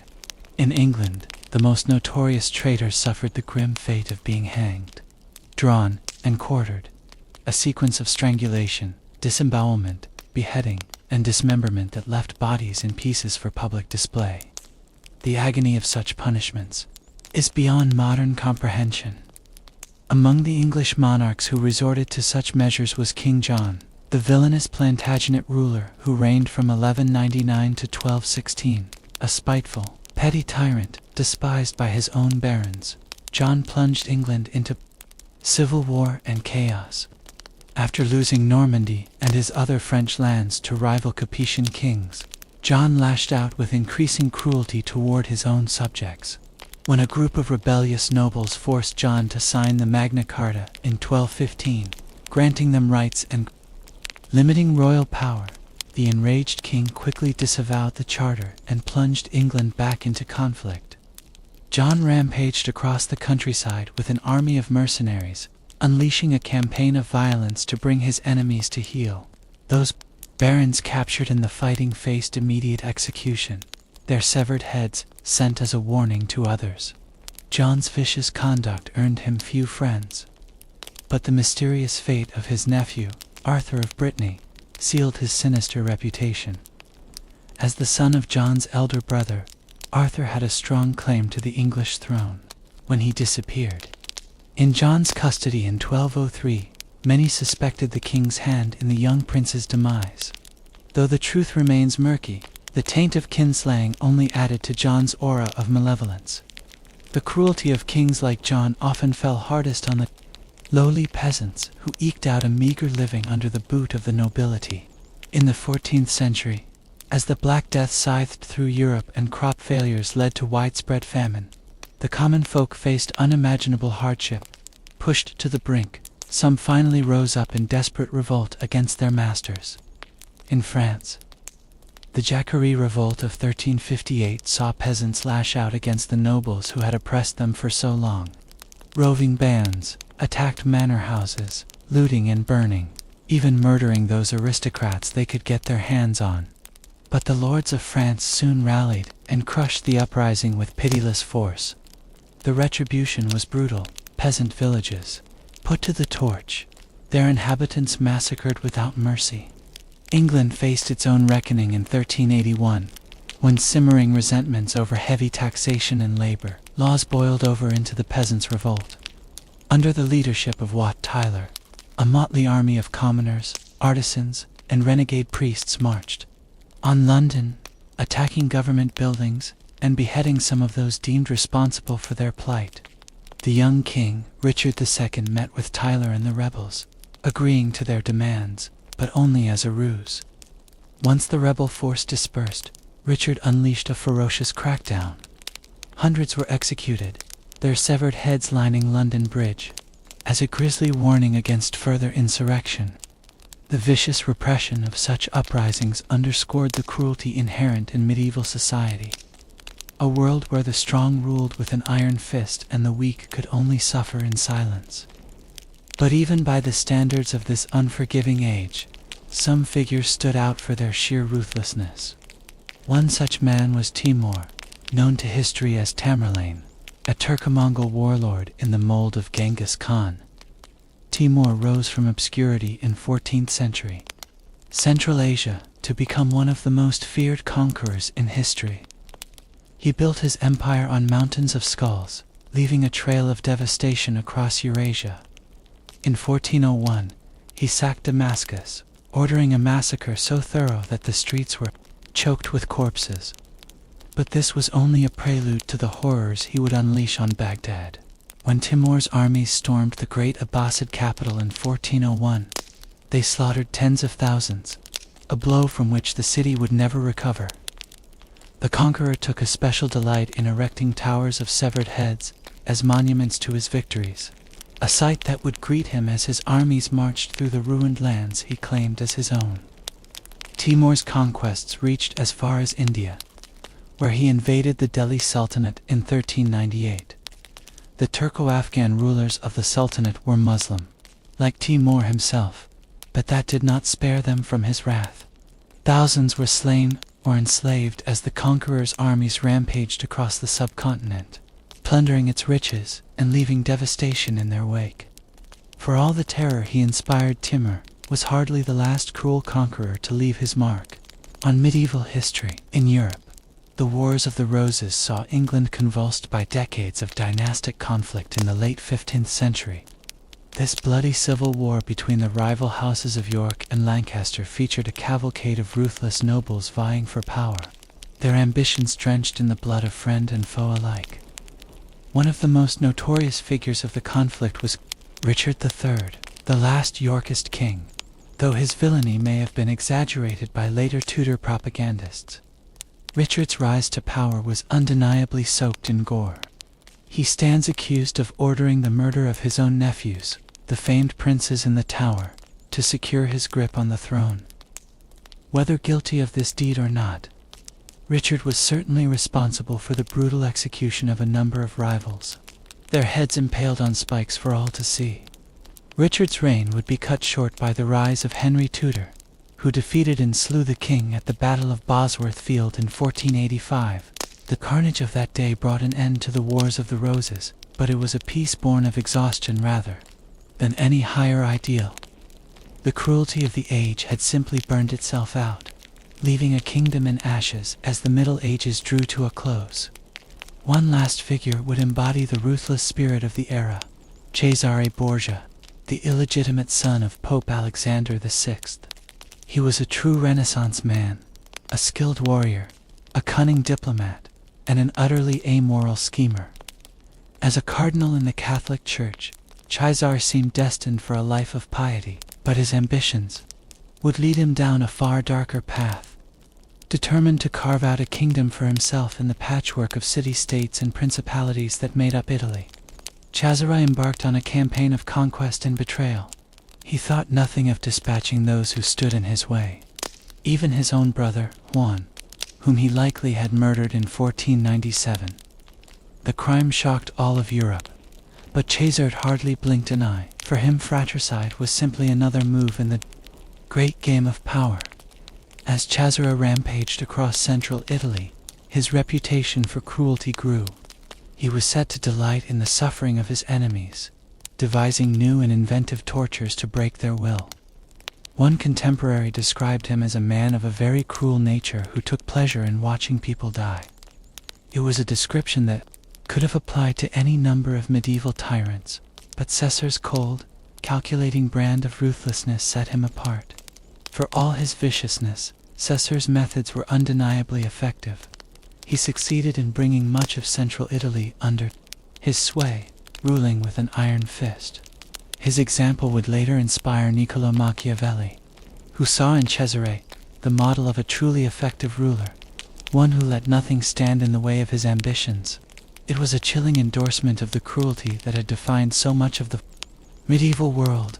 As we look back on the Middle Ages from the distance of centuries, it can be easy to romanticize the era, to imagine a world of chivalrous knights and pious crusaders, of soaring cathedrals and holy relics. But the truth is far more complex and far more disturbing. For every act of nobility or devotion, there were countless others of brutality and savagery. The cruelest figures of the Middle Ages, men like Vlad, the Impaler, King John, Timur, and Cesare Borgia, stand as dark reminders of the evil that can lurk in the human heart. Their deeds shock and horrify us even at a distance of centuries, but they were hardly anomalies in their own time. The medieval world was one steeped in violence, where life was often nasty, brutish, and short. Yet even in this grim tapestry, there were glimmers of light. For every cruel tyrant, there were those who resisted their depredations, brave souls who fought for justice, however imperfectly. And in the soaring art and architecture of the age, in the piety of the faithful and the courage of the downtrodden, we can glimpse the better angels of our nature struggling to assert themselves. In the end, perhaps the true lesson of the Middle Ages is that cruelty is not an aberration. It is a constant temptation, one that must be guarded against in every age. The worst excesses of the era may seem remote to us now, lost in the mists of time, but the capacity for brutality lies within us all, waiting only for the right circumstances to be unleashed. As we reflect on the cruelest people in medieval history, let us do so with a sense of humility and a determination to learn from the dark chapters of our past. For only by confronting the shadows can we hope to build a world where cruelty is the exception rather than the rule, as we've seen. The Middle Ages were a time of contrasts, soaring cathedrals and chivalric ideals on one hand, shocking brutality and cruelty on the other. Perhaps no figure embodies this dark side of the medieval psyche more than Vlad III, Prince of Wallachia, a man whose thirst for blood was so great that he earned the moniker Vlad the Impaler. Born in 1431 in Transylvania, in modern-day Romania, Vlad was the second son of Vlad to Dracul, the ruler of Wallachia. The young Vlad's early life was marked by upheaval and struggle. As a child, he and his younger brother Radu were seized by the Ottoman Sultan as hostages to ensure their father's loyalty. It was a formative experience that surely shaped Vlad's psyche and his later penchant for cruelty. Upon the death of his father and older brother, Vlad claimed the Wallachian throne in 1448, but his first reign was short-lived. Within months, he was forced into exile by rival factions backed by Hungary and the Ottoman Empire. Undeterred, Vlad bided his time, building alliances and waiting for his moment to strike back and reclaim his birthright. That moment came in 1456. With the support of Hungary and the Christian kingdoms, Vlad returned to Wallachia in triumph, decisively defeating his enemies and taking back the throne. It was the beginning of a reign of terror that would make Vlad Dracula a byword for brutality, as Prince Vlad proved to be an able ruler in some regards, strengthening the Wallachian state, keeping the Ottoman threat at bay, and promoting commerce and stability for his people. But these accomplishments were overshadowed by his legendary sadism and thirst for blood. Vlad's favorite method of execution was, of course, impalement. He would have a wooden stake hammered into the ground, its end sharpened to a brutal point. Victims, sometimes entire towns full of people, would then be forcibly lowered onto the stake, gravity slowly drawing them down as the wooden point pierced their bodies, emerging from their mouths or shoulders in a slow, excruciating death that could take hours or even days. Contemporary chronicles speak of forests of the impaled, thousands of men, women, and children writhing and moaning on the stakes, a visceral warning to any who would cross the Prince of Wallachia. One Ottoman account describes how Vlad dined among his victims, dipping his bread in their blood. Whether such accounts are exaggerated is hard to say, but there's no doubt that Vlad's cruelty was extreme, even by the harsh standards of the time. He had disloyal subjects, some say over 30,000, tortured and executed, often disemboweling and decapitating them. The scale of the carnage shocked even Vlad's allies. But brutality was also a calculated tactic for Vlad. He used terror and psychological warfare to cement his power and intimidate his enemies, especially the Ottomans. Facing Sultan Mehmed II, the conqueror of Constantinople, Vlad knew he was outmatched militarily, but through sheer ruthlessness, he made himself too costly to dislodge. The most famous example came in 1462, when Mehmed himself invaded Wallachia with a large army. Vlad harried the Ottomans mercilessly, poisoning wells, burning villages, luring the enemy into traps. Then, in a shocking display, he impaled over 20,000 captives on stakes in a field outside the capital, creating a horrific forest of the dead that stopped the Sultan's advance in its tracks. In the end, though, even such unimaginable brutality couldn't save Vlad. His alliances crumbled. His own people turned against him, and he was eventually imprisoned by the Hungarians, dying in obscurity sometime around 1477. But his legend only grew after his death. In the coming centuries, tales of Vlad's cruelty spread throughout Europe, cementing his macabre reputation. His patronymic name, Dracula, became synonymous with blood-drinking monsters. He was a source of gruesome fascination, his deeds almost too horrific. Of course, Vlad was hardly alone in his capacity for cruelty. The Middle Ages were a time when brutality was often celebrated, especially in matters of religion and holy war. Perhaps no event embodied this more than the Crusades, a series of military campaigns launched by the Catholic Church to retake the Holy Land from Islamic rule. The First Crusade was called by Pope Urban II in 1095, with the stated goal of liberating Jerusalem and the holy places of Palestine from Muslim control. Urban's fiery preaching, combined with the promise of spiritual rewards for crusaders, unleashed a wave of religious fervor across Europe. Nobles and commoners alike took the cross, sewing the emblem onto their clothes as a sign of their sacred mission. But for all its lofty ideals, the First Crusade quickly descended into appalling violence and brutality. After a long and arduous journey across Europe and the Middle East, the Crusaders finally reached Jerusalem in 1099. They laid siege to the city, constructing towers and catapults to batter the walls while facing determined resistance from the Muslim defenders. When the city finally fell, the Crusaders poured in, unleashing a horrific slaughter on the population. Men, women, and children were put to the sword, their blood running through the streets. Contemporary chronicles speak of the Crusaders wading through gore up to their ankles, butchering anyone they could find.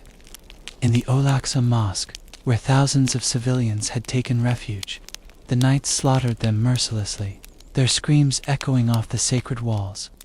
No one was spared. Not the elderly, not the infirm, not even babes in arms. It was a scene of unimaginable carnage, driven by religious zeal and a long-simmering hatred between Christians and Muslims.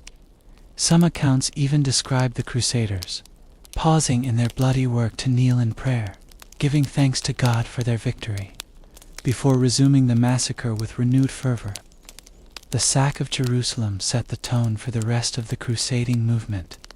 While the Crusader states established in the aftermath of that first victory achieved a tenuous coexistence with their Muslim neighbors, the religious wars continued to be marked by acts of shocking brutality on both sides. Later crusades, like the one against the Cathars in southern France or the notorious Fourth Crusade that sacked Christian Constantinople, saw similar atrocities committed in the name of faith. Jews, too, were frequent targets of crusader violence, with many communities suffering pogroms and massacres as the armies marched east. For all the talk of chivalry and honor, the Crusades revealed the depths of cruelty and fanaticism that could be unleashed in a time of religious fervor. The idea of holy war, of violence sanctioned by God, would have profound and bloody consequences, resonating down through the centuries. And while the Crusader ideal inspired great acts of heroism and self-sacrifice, it also gave rise to some of the most brutal chapters in medieval history. Of course, not all medieval cruelty was motivated by religious zeal. Sometimes it was the simple exercise of power by ruthless individuals, the casual brutality of those who wielded absolute authority over their subjects. The story of King John of England is a prime example.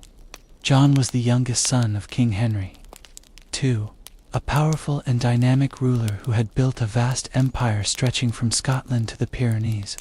But while Henry was a skilled politician and military leader, his sons were a fractious and treacherous lot, constantly plotting against their father and each other.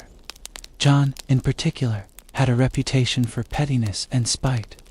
He was known as Lachlan for his habit of betraying his allies and losing the territories entrusted to him. When he finally came to the throne in 1199, after the death of his brother Richard, the Lionheart, he quickly proved himself to be a disastrous ruler. John's reign was marked by a series of political and military blunders that cost him the loyalty of his barons and the respect of his subjects. He lost the Duchy of Normandy to the French king, a humiliating defeat that shocked the English aristocracy. He feuded with the church, earning a papal excommunication and an interdict that closed the country's churches. He imposed crippling taxes and arbitrary fines, using the money to fund his own lavish lifestyle and disastrous foreign wars. But it was John's cruelty and capriciousness that truly set him apart. He was known for his violent temper and his habit of lashing out at anyone who crossed him. He once had a papal envoy seized and imprisoned, starving the man until he agreed to pay a huge ransom. He forced a Jewish merchant to have a tooth pulled each day until he handed over a sum of money. He had one of his own barons thrown into a dungeon and starved to death. Perhaps the most notorious story about John concerns his treatment of his own nephew, Arthur of Brittany. Arthur had a strong claim to the English throne, and many of John's barons supported him as a rival. In 1203, John captured Arthur and imprisoned him in the castle of Rouen. What happened next is shrouded in mystery, but the most common account is that John had his young nephew murdered, either by his own hand or on his orders. The death of Arthur was a shocking crime, even by the standards of the time. It cemented John's reputation as a tyrant and a monster, a man who would stop at nothing to hold on to power. It also fueled the growing rebellion against his rule, as more and more barons defected to the French king or rose up in open revolt. In the end, John's cruelty and misrule caught up with him. In 1215, a group of rebel barons forced him to sign the Magna Carta, a document that placed limits on royal power and established the principle of the rule of law. It was a watershed moment in English history, a crucial step on the long road to constitutional monarchy and democratic government. But John himself never accepted the Magna Carta. He spent the last year of his life trying to overturn it, waging a brutal civil war against his own subjects. He died in 1216, sick and alone, abandoned by his allies and despised by his people. His cruelty had cost him everything. The story of King John is a reminder that even in a time of great brutality, there were limits to what people would tolerate. His reign was a cautionary tale about the dangers of unchecked power, of a ruler who governed by whim and cruelty rather than justice and law. And while John's misrule may have been extreme, it was hardly unique in the annals of medieval history. Indeed, the Middle Ages were full of rulers and warlords who wielded power with a brutal hand, who saw their subjects as mere pawns to be used and discarded at will. From the crusading kings of Europe to the Khans of the Mongolian steppes, the period was marked by figures who left a trail of blood and suffering in their wake. One such figure was Timur, known to history as Tamerlane, a Turco-Mongol conqueror who rose to power in the late 14th century. Timur carved out a vast empire, stretching from Persia to Russia, from India to Anatolia. He was a military genius, a brilliant strategist and tactician who could marshal huge armies and lead them to victory against seemingly impossible odds. But Timur was also a man of unparalleled brutality, who saw terror and massacre as legitimate tools of statecraft. He would often give conquered cities a choice: surrender immediately or face total annihilation. Those who resisted were subjected to horrific punishments, their populations slaughtered, their leaders buried alive or trampled beneath the hoofs of Timur's war horses. In 3098, Timur invaded India, smashing through the defenses of the Delhi Sultanate and sacking the capital city. Contemporary accounts describe the streets running with blood, the piles of severed heads stacked outside the city gates. Timur ordered the massacre of tens of thousands of prisoners, their skulls built into grisly towers as a warning to those who would defy him. Similar atrocities marked Timur's campaigns in the Middle East and Central Asia. He sacked Baghdad in 1401, destroying the city's famous libraries and massacring much of its population. He unleashed his armies on Damascus and Aleppo, leaving a trail of devastation in his wake. Even fellow Muslims were not spared his wrath, as he sought to crush any rival power that might challenge his own. Timur's cruelty was so great that it became the stuff of legend, inspiring fear and revulsion across the Eurasian landmass. He was seen as a scourge, a punishment sent by God to chasten the wicked. His name became synonymous with death and destruction, a byword for the horrors of war And yet, in his own way, Timur was also a product of his time. A warlord who rose to power in an age of chaos and conflict, who used violence and terror to forge an empire out of the fractured remnants of the Mongol hordes. His story is a reminder of the sheer scale of the brutality that was possible in the medieval world, of the depths of cruelty that human beings could sink to in the pursuit of power and glory. Of course, not all medieval cruelty was the work of great conquerors and kings. Sometimes it emerged from the social and economic pressures of the age, the desperate struggles of ordinary people pushed to the brink by hardship and injustice. The story of the peasants' revolts that swept across Europe in the 14th century is a case in point. The 14th century was a time of profound crisis for the medieval world. A series of failed harvests and natural disasters, combined with the devastation of the Black Death, had left much of Europe in a state of economic and social collapse. Peasants, who made up the vast majority of the population, were particularly hard hit, struggling to survive in the face of rising prices, falling wages, and increasing exploitation by their lords. In this context, it's hardly surprising that peasant revolts began to break out across the continent. In France, the Jacquerie Revolt of 1358 saw peasants and townsfolk rise up against the nobility, burning castles and manors, and slaughtering any aristocrat they could get their hands on. The revolt was eventually crushed by the royal army, but not before thousands had been killed on both sides. In England, the Peasants' Revolt of 1381 was even more dramatic.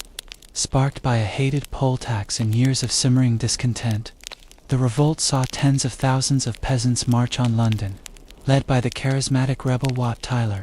The rebels stormed the Tower of London, executed the Archbishop of Canterbury, and presented their demands to the young king, Richard II.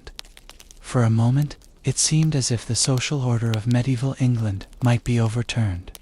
But the king's promises of reform proved hollow. And when Tyler was killed in a confrontation with royal officials, the revolt began to fizzle out.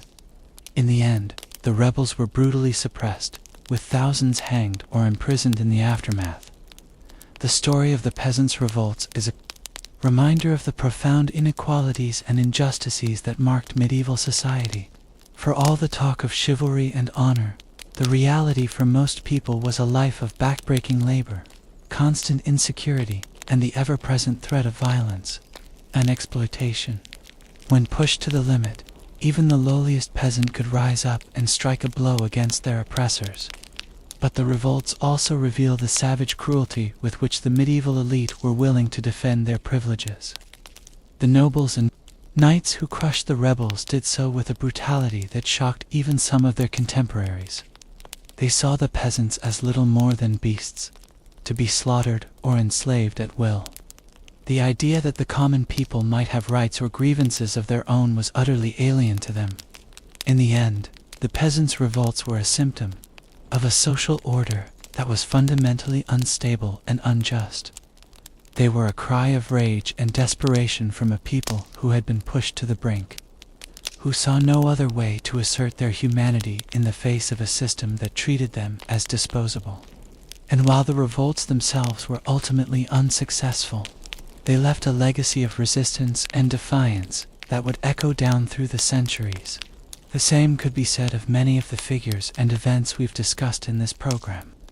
From Vlad the Impaler to Timur the Lame, from the Crusades to the Wars of the Roses. The Middle Ages were a time of astonishing cruelty and brutality, but they were also a time of great courage and resilience, of ordinary people struggling to assert their dignity and humanity in the face of overwhelming odds. One of the last great figures of the medieval world, and one of its most notorious, was Cesare Borgia, the illegitimate son of Pope Alexander VI.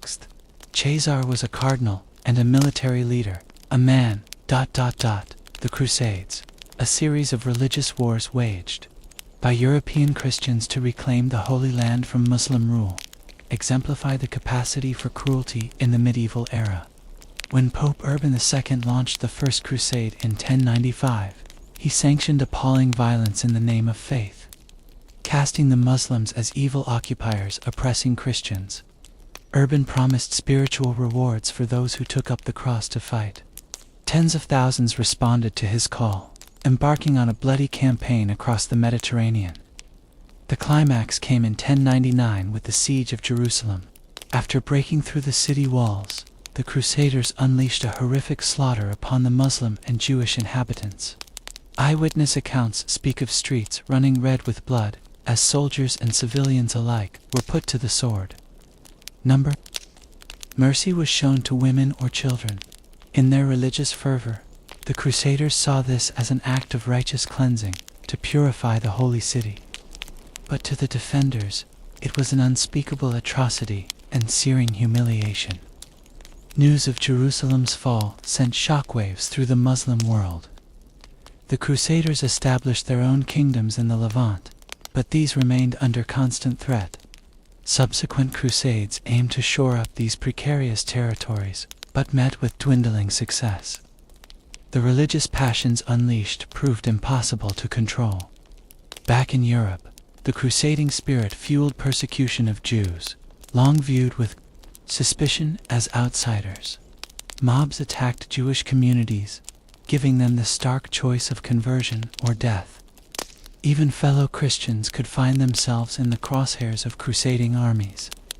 In the early 13th century, Pope Innocent III called for a crusade against the Cathars, a Christian sect in southern France deemed heretical.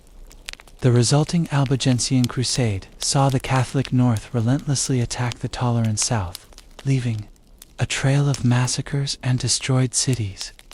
When the besieged Cathars of Béziers refused to hand over their heretics, a papal legate supposedly declared, "Kill them all. God will know his own." The entire population was slaughtered, over 10,000, men, women, and children. The Albigensian Crusade highlights how readily medieval rulers and clergy could employ murderous brutality against even their coreligionists. Dissent was not tolerated. Heresy and rebellion needed to be crushed decisively. The machinery of state violence found its ultimate expression in torture and public execution. For those who ran afoul of the authorities, a grim fate awaited. Torture was widely used to extract confessions and punish criminals. The rack, a wooden frame that stretched the victim's limbs to the breaking point, was a favorite implement. So too was waterboarding, a torment that simulated drowning. But perhaps the most feared was the strappetto. The accused would be suspended by the wrists, with arms tied behind the back. The unnatural position caused excruciating pain, often dislocating shoulders within minutes. Torturers would add weights to the legs to intensify the agony. Public execution was a common spectacle in medieval times, a stern warning of the wages of sin. Crowds would gather to watch the condemned meet a variety of gruesome ends. Burning at the stake was the sentence for unrepentant heretics or accused. Witches. The victim would be tied to a wooden post amid a pyre of wood and set ablaze to suffer an unimaginably painful death. A skilled executioner aimed for a slower burn to prolong the ordeal for the baying mob. Another method was known as breaking on the wheel. The condemned would be tied to a large cartwheel, limbs split. The executioner would use an iron bar to systematically smash the legs, arms, shoulders, and chest, shattering bone after bone. Finally, a lethal blow to the head or heart delivered the coup de grace. In a final indignity, the mangled body would be woven through the spokes of the wheel and mounted on a tall pole, left to rot as a grim warning. In England, the ultimate punishment for treason was the protracted horror of hanging, drawing, and quartering.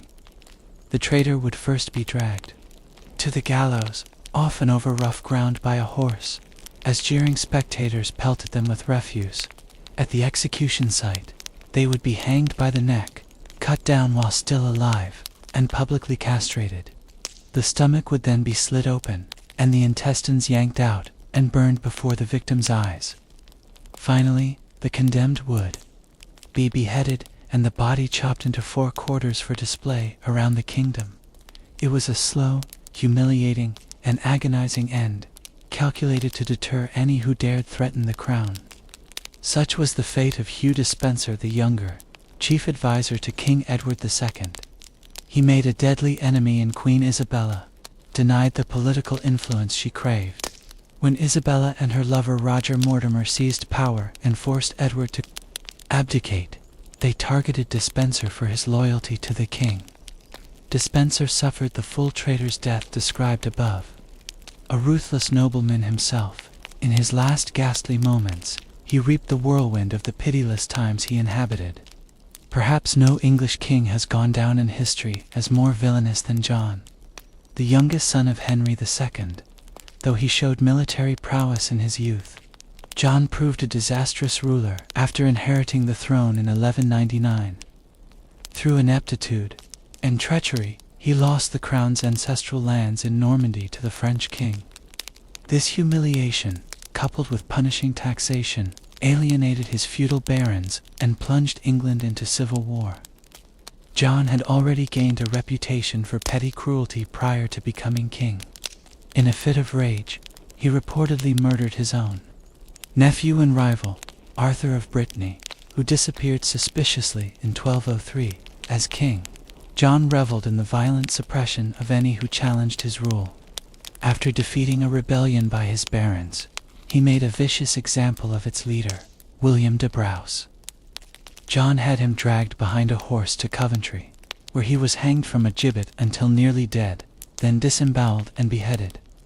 John's misrule ultimately led to his barons forcing him to sign the Magna Carta in 1215, placing limits on royal power.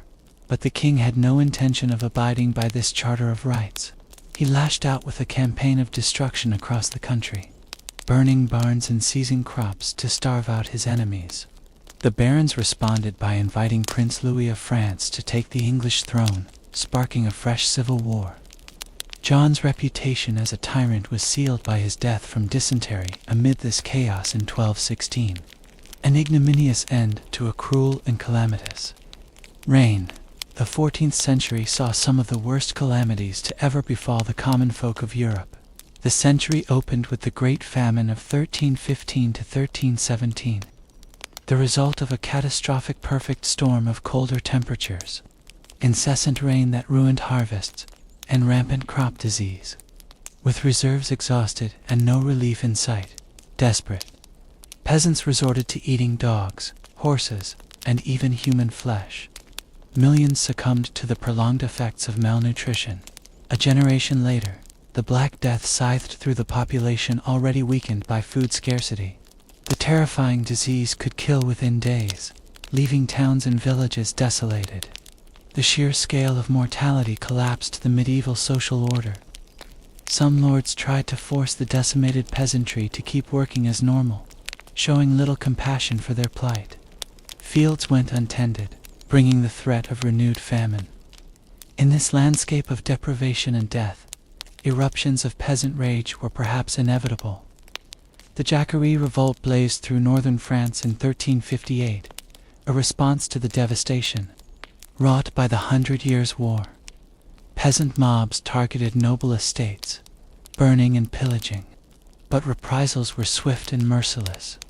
The peasants were crushed by the heavily armed nobility, and their leaders executed in droves. England faced its own reckoning in 1381 with the Peasants' Revolt. An unpopular poll tax, levied 3 times in 4 years, proved the final spark. But long-simmering resentments over restrictive labor laws and the yoke of serfdom supplied the fuel. Rebels led by Wat Tyler marched on London, storming the Tower and executing the Archbishop of Canterbury and royal treasurer. Confronting the 14-year-old King Richard II, Tyler outlined the rebels' demands, which included an end to serfdom. Richard appeared to agree, but in a heated exchange, the Lord Mayor of London attacked Tyler, who was stabbed by the king's men. The murder of Tyler decapitated the rebel cause. Richard mobilized a force of over 7,000 soldiers to restore order in the capital. A crackdown in the counties followed as the king discarded his conciliatory posture. Some 1,500 rebels were executed in a wave of vengeful retribution. Though short-lived, the revolt left an indelible mark. It demonstrated that even the lowliest in society could rise up and shake the foundations of power, however briefly. But it also showed the ruthlessness with which the ruling class would protect its privilege. The Turco-Mongol warlord Timur, known to history as Tamerlane, blazed a trail of unimaginable destruction across Central Asia in the late 14th century. A descendant of Genghis Khan, Timur rose from obscurity to build a vast empire stretching from Turkey to India. His conquests came at a horrific human cost as he laid waste to entire cities that resisted his armies. In 1401, Timur sacked Baghdad, the renowned center of Islamic learning. Incensed by the defiance of the Sultan Ahmad Jalal, who had taken refuge in the city, Timur ordered a general massacre. Some 20,000 civilians were slaughtered in a single day. The great libraries of Baghdad, the intellectual heart of the Muslim world, went up in flames. 2 years later, the cosmopolitan city of Damascus fell to Timur's horde. Again, the conqueror's fury knew no bounds. Artisans were rounded up to be deported to Timur's capital of Samarkand, while the rest faced extermination.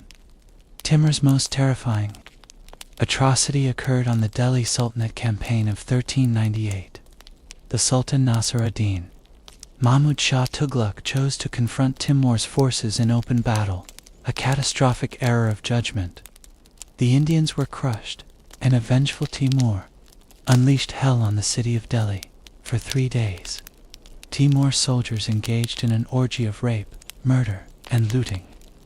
An estimated 100,000 captives were taken away as slaves. In a chilling display of the conqueror's inhumanity, the severed heads of slain Delhi residents were used to build towering pyramids, a monument to Timur's merciless triumph.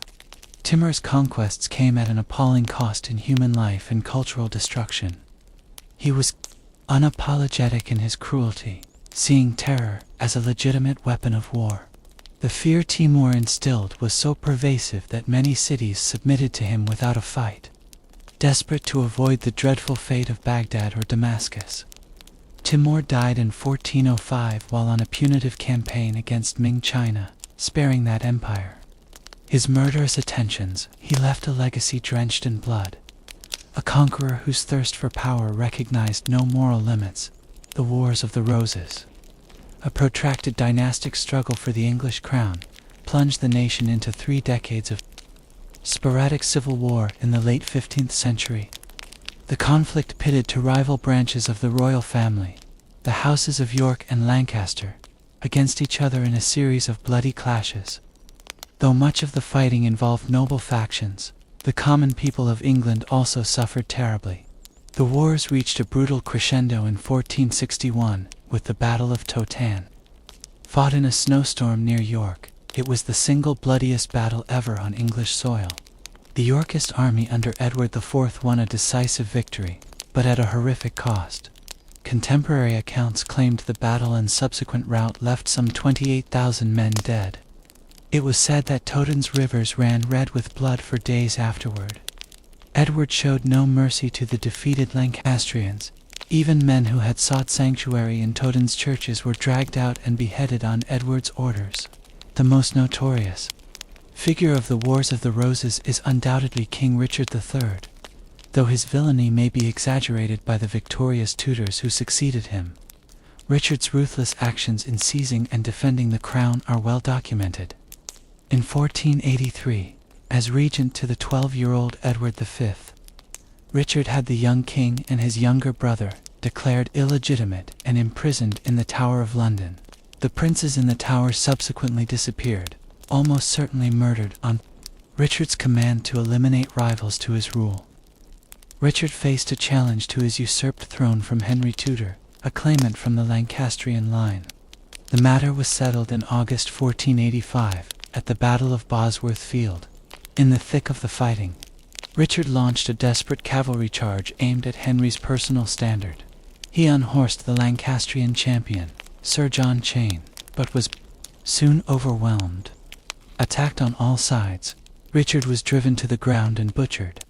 The victorious Henry Tudor became King Henry VII, founding a dynasty that would transform England.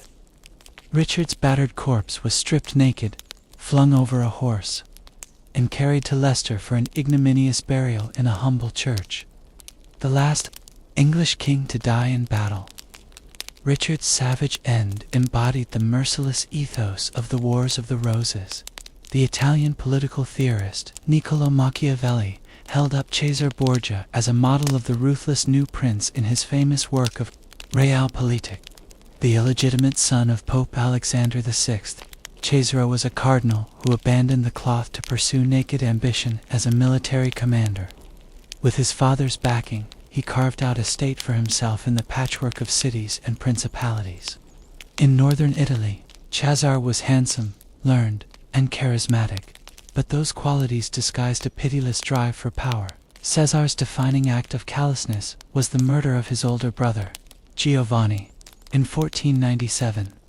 Giovanni had been the original focus of their father's dynastic schemes, but his arrogance and military failings had begun to grate.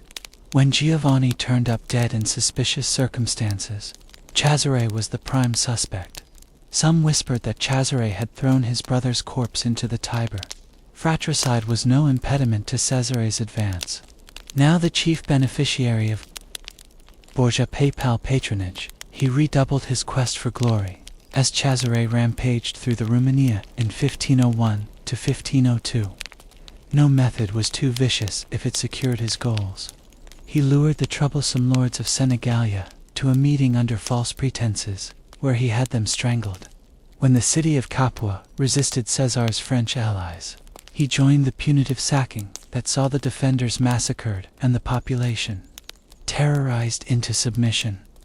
Machiavelli, then a Florentine diplomat, witnessed Caesar's brutal effectiveness firsthand. He later wrote admiringly that Cesare embodied the lion and the fox. The Middle Ages were an era of soaring cathedrals and chivalric ideals, but also of remorseless cruelty visited on the vulnerable. From the fanatical zealotry of the Crusades to the dynastic bloodletting of the Wars of the Roses, powerful figures unleashed misery and destruction on a grand scale. Vlad the Impaler and Cesare Borgia earned enduring infamy as avatars of the age's ruthless spirit, while nameless multitudes suffered and perished in Timur's conquests or the Black Death's horrors. The turmoil of the times could turn even peasants into agents of violent retribution, however doomed their rebellions. We should be wary of seeing the medieval world in simplistic terms of good and evil. Many of the cruelest acts were perpetrated by those who earnestly believed they were doing right, from warrior popes to crusading kings. In a world of fragile life expectancy and the omnipresent threat of war, rulers often felt they had no choice but to use harsh measures to secure their power. The line between hero and villain could be vanishingly thin, as the contested legacy of Richard III attests. Yet even accounting for the standards of the time, the individuals we have examined crossed the threshold into exceptional brutality. They were the great raptors of their age, dealing out death and destruction to further their ambitions. Whether aristocratic warlord or anointed monarch, they shared a lust for domination that recognized no transcendent value in human life. As the sun set on another day in medieval Europe, the flickering candlelight illuminated the faces of nobles, gathered for a lavish feast. Minstrels played softly in the background, their melodies drifting through the grand hall. But beneath the veneer of courtly manners and chivalric ideals, a darker undercurrent ran through this society. For the Middle Ages were not just a time of gallant knights and fair maidens. They also bore witness to some of the cruelest figures in human history. Among the most notorious of these was Vlad III, Prince of Wallachia, better known to history as Vlad the Impaler, born in 1431 in what is now modern-day Romania. Vlad's early life was shaped by the turbulent politics of the Balkans. His father, Vlad Tădractul, navigated a precarious balance between the expanding Ottoman Empire to the south and the Kingdom of Hungary to the west. As a young boy, Vlad and his younger brother Radu were sent to the Ottoman court as hostages, a common practice at the time to ensure the loyalty of vassal rulers. It was during these formative years in captivity that the seeds of Vlad's cruelty may have first taken root. subjected to the whims of the Ottoman Sultan. He likely witnessed firsthand the brutal methods used to maintain power in an empire that stretched across 3 continents. Some historians speculate that Vlad's later obsession with impalement as a means of execution may have been inspired by his exposure to this grisly punishment during his time as a hostage. When Vlad finally returned to Wallachia and took the throne in 1456, he wasted no time in cementing his reputation as a ruthless and sadistic ruler. He earned his grim moniker, the Impaler, for his preferred method of execution, having victims skewered on sharpened wooden stakes and leaving them to die an agonizing death. Contemporary accounts describe forests of these impaled bodies, numbering in the thousands, left to rot as a warning to anyone who dared oppose him. But impalement was far from the only weapon in Vlad's arsenal of cruelty. He was known to torture his enemies in a variety of horrific ways, from boiling them alive to cutting off their noses, ears, and limbs. One particularly gruesome story tells of how he once invited hundreds of nobles to a banquet, only to have the hall boarded up and set on fire, burning them all alive. Of course, it's worth noting that many of the tales of Vlad's brutality come from sources that were hostile to him, such as the Saxons of Transylvania, whom he frequently fought against. Some historians argue that his actions, while undeniably cruel, were not necessarily out of step with the brutality of the time. In an age when the Ottoman Empire was expanding rapidly and threatening to conquer all of Europe, rulers like Vlad may have felt that extreme measures were necessary to defend their lands and their people. Nevertheless, there is no denying that Vlad the Impaler left an indelible mark on history and popular culture. His bloody deeds would go on to inspire the legend of Dracula, the vampire count created by Bram Stoker in his 1897 novel. But while Stoker's Dracula was a work of fiction, the real-life Vlad was all too terrifyingly real, a testament to the darkness that lurked within the human heart, even in an era celebrated for its chivalry and virtue. As the flames flickered and danced in the hearth, casting long shadows on the stone walls, the nobles continued their feast, blissfully unaware of the horrors that had unfolded in centuries past. For them, Vlad the Impaler was a distant figure, a boogeyman used to frighten unruly children. But for those who had lived under his reign of terror, the scars ran deep. A reminder that even in a time of supposed honor and valor, cruelty could wear many faces. Vlad, however, was far from the only figure to leave a trail of blood and suffering in his wake. During the Middle Ages, the Crusades, a series of religious wars waged by European Christians against Muslims in the Holy Land, saw atrocities committed on a staggering scale. It all began in 1095 when Pope Urban II gave a rousing speech at the Council of Clermont, urging the faithful to take up arms and reclaim Jerusalem from the infidels. The response was overwhelming. Thousands of knights, soldiers, and even ordinary peasants flocked to the call, sewing crosses onto their clothes as a sign of their holy mission. But what began as a pious quest quickly descended into a frenzy of violence and bloodshed.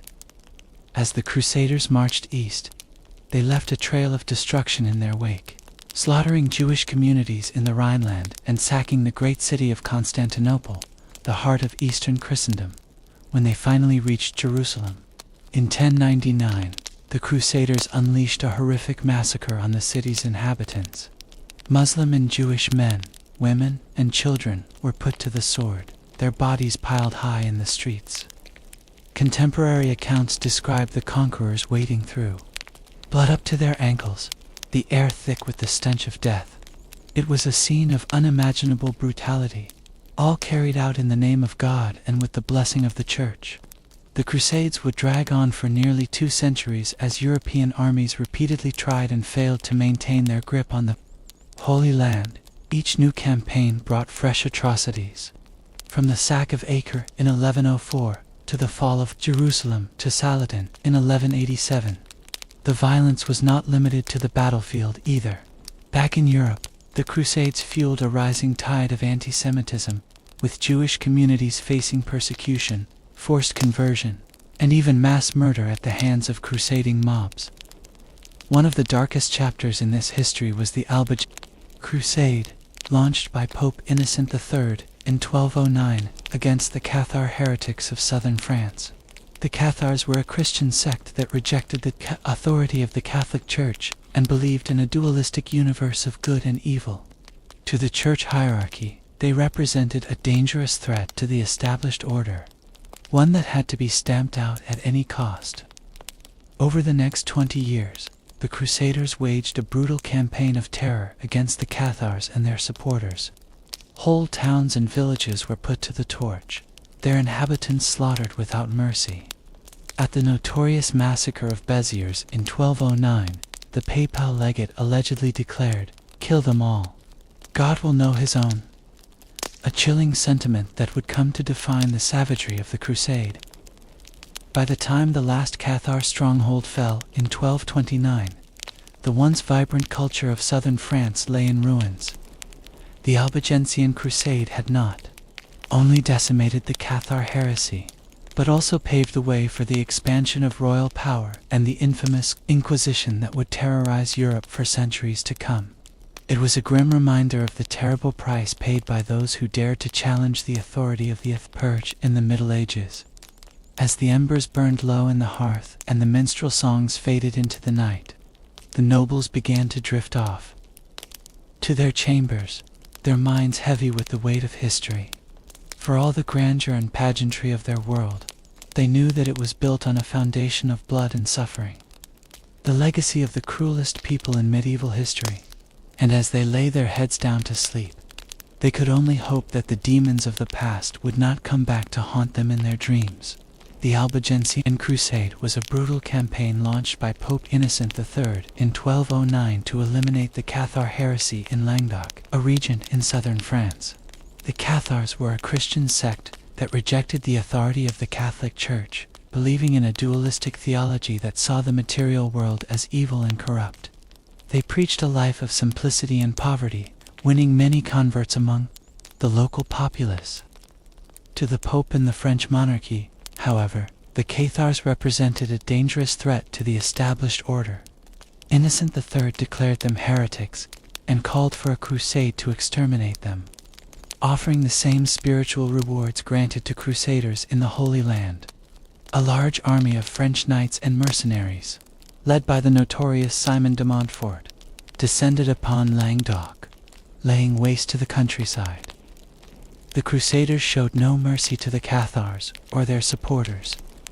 In the town of Béziers, when asked how to distinguish between Catholics and heretics, the papal legate, Arnaud Amalric, allegedly replied, "Kill them all.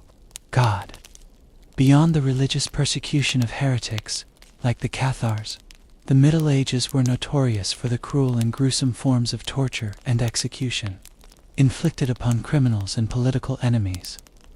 Public executions were a common spectacle, drawing large crowds, eager for morbid entertainment.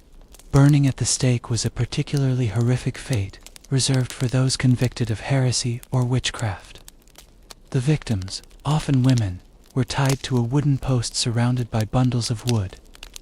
As the flames were lit, the condemned would suffer an agonizingly slow and painful death, their screams echoing through the streets. Another torture device, the breaking wheel, was used to punish criminals in medieval France and Germany.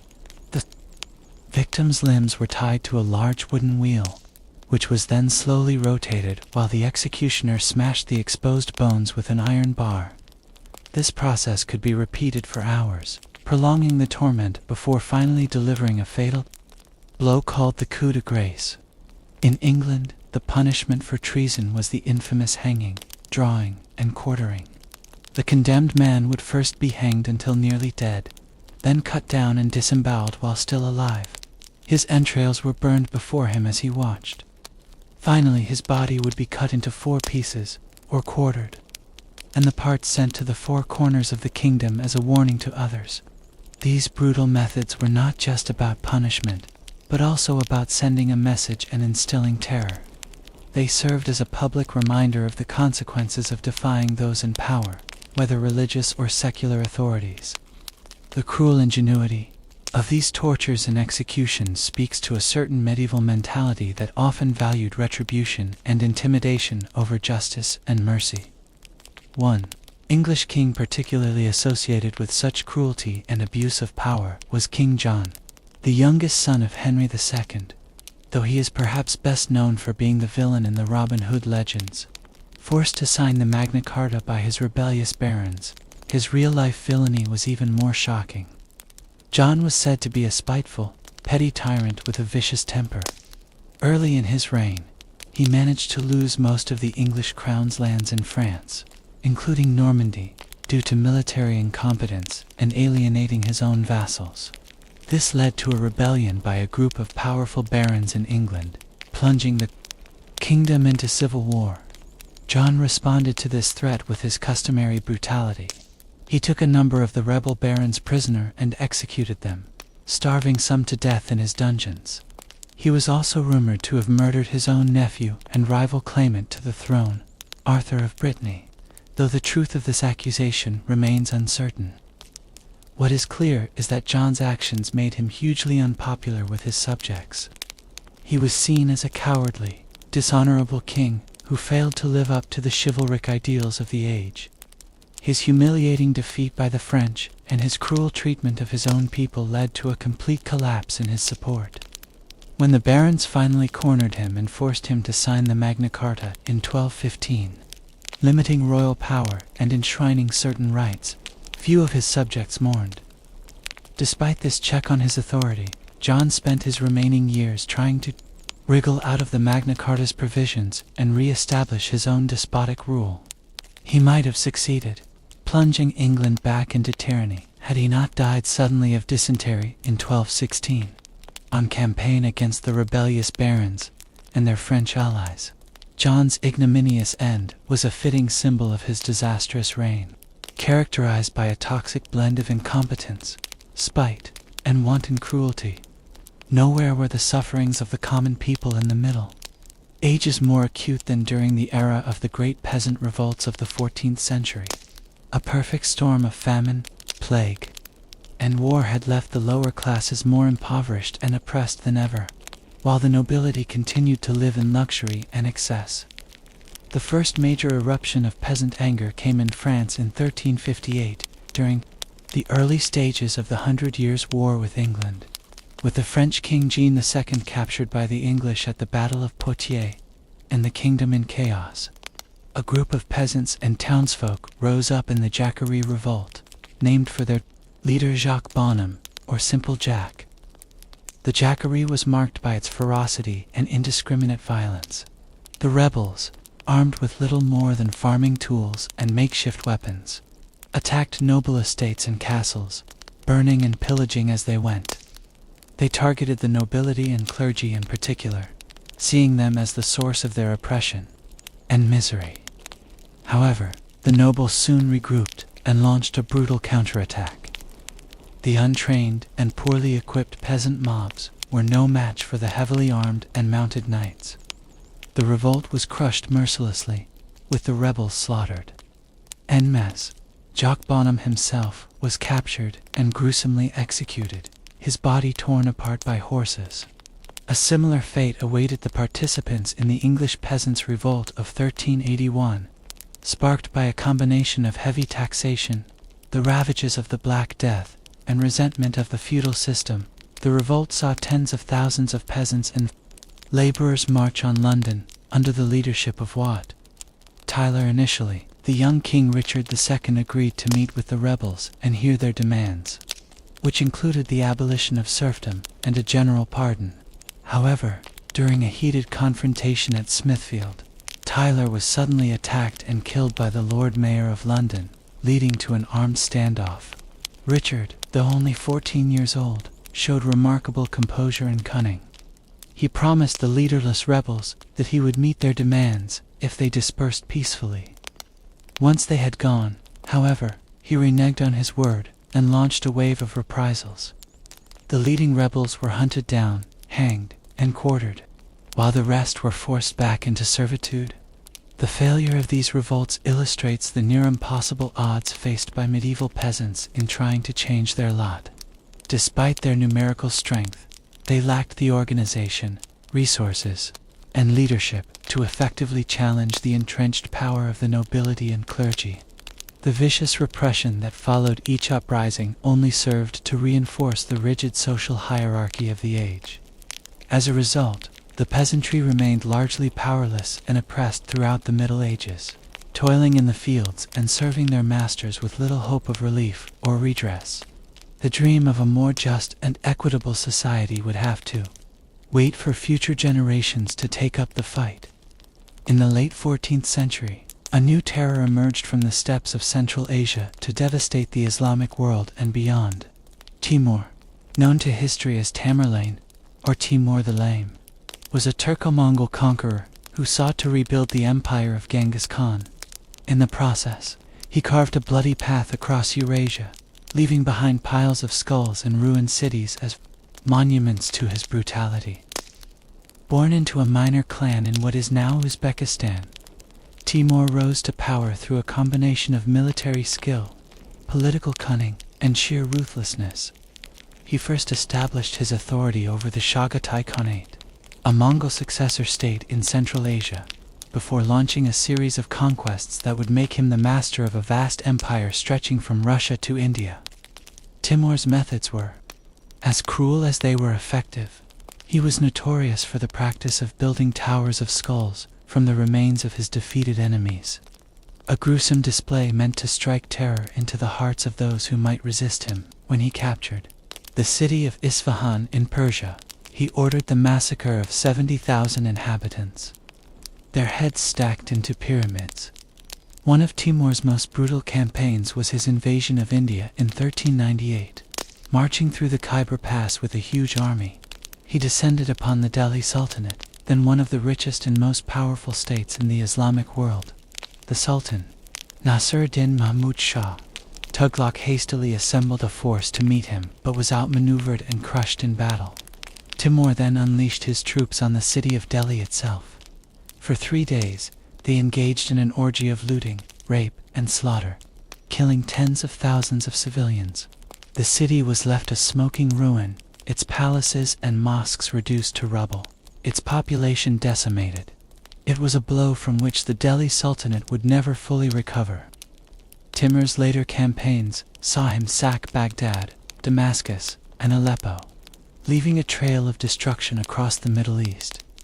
He even defeated the Ottoman Sultan Bayezid I, who had been previously invincible, at the Battle of Ankara in 1402, capturing the Sultan himself. Bayezid would die in captivity a year later, humiliated and broken. Despite his ferocity, Timur also styled himself as a patron of the arts and sciences.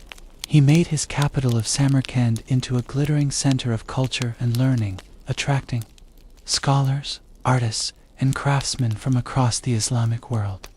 Beautiful mosques, madrasas, and gardens sprang up, adorned with intricate tilework and calligraphy. But this cultural flowering was built on a foundation of blood and terror. Timur's conquests were estimated to have caused the deaths of some 17 million people, or about 5% of the world's population at the time. He embodied the archetype of the cruel and despotic Oriental ruler, ruling through fear and violence rather than justice and mercy. When Timur died on campaign in 1405, his empire quickly fractured as his descendants fought over the spoils. But his legend lived on, inspiring both admiration and revulsion in equal measure. To some, he was a great warrior and empire builder, the last of the nomadic conquerors in the tradition of Genghis Khan. To others, he was a monster,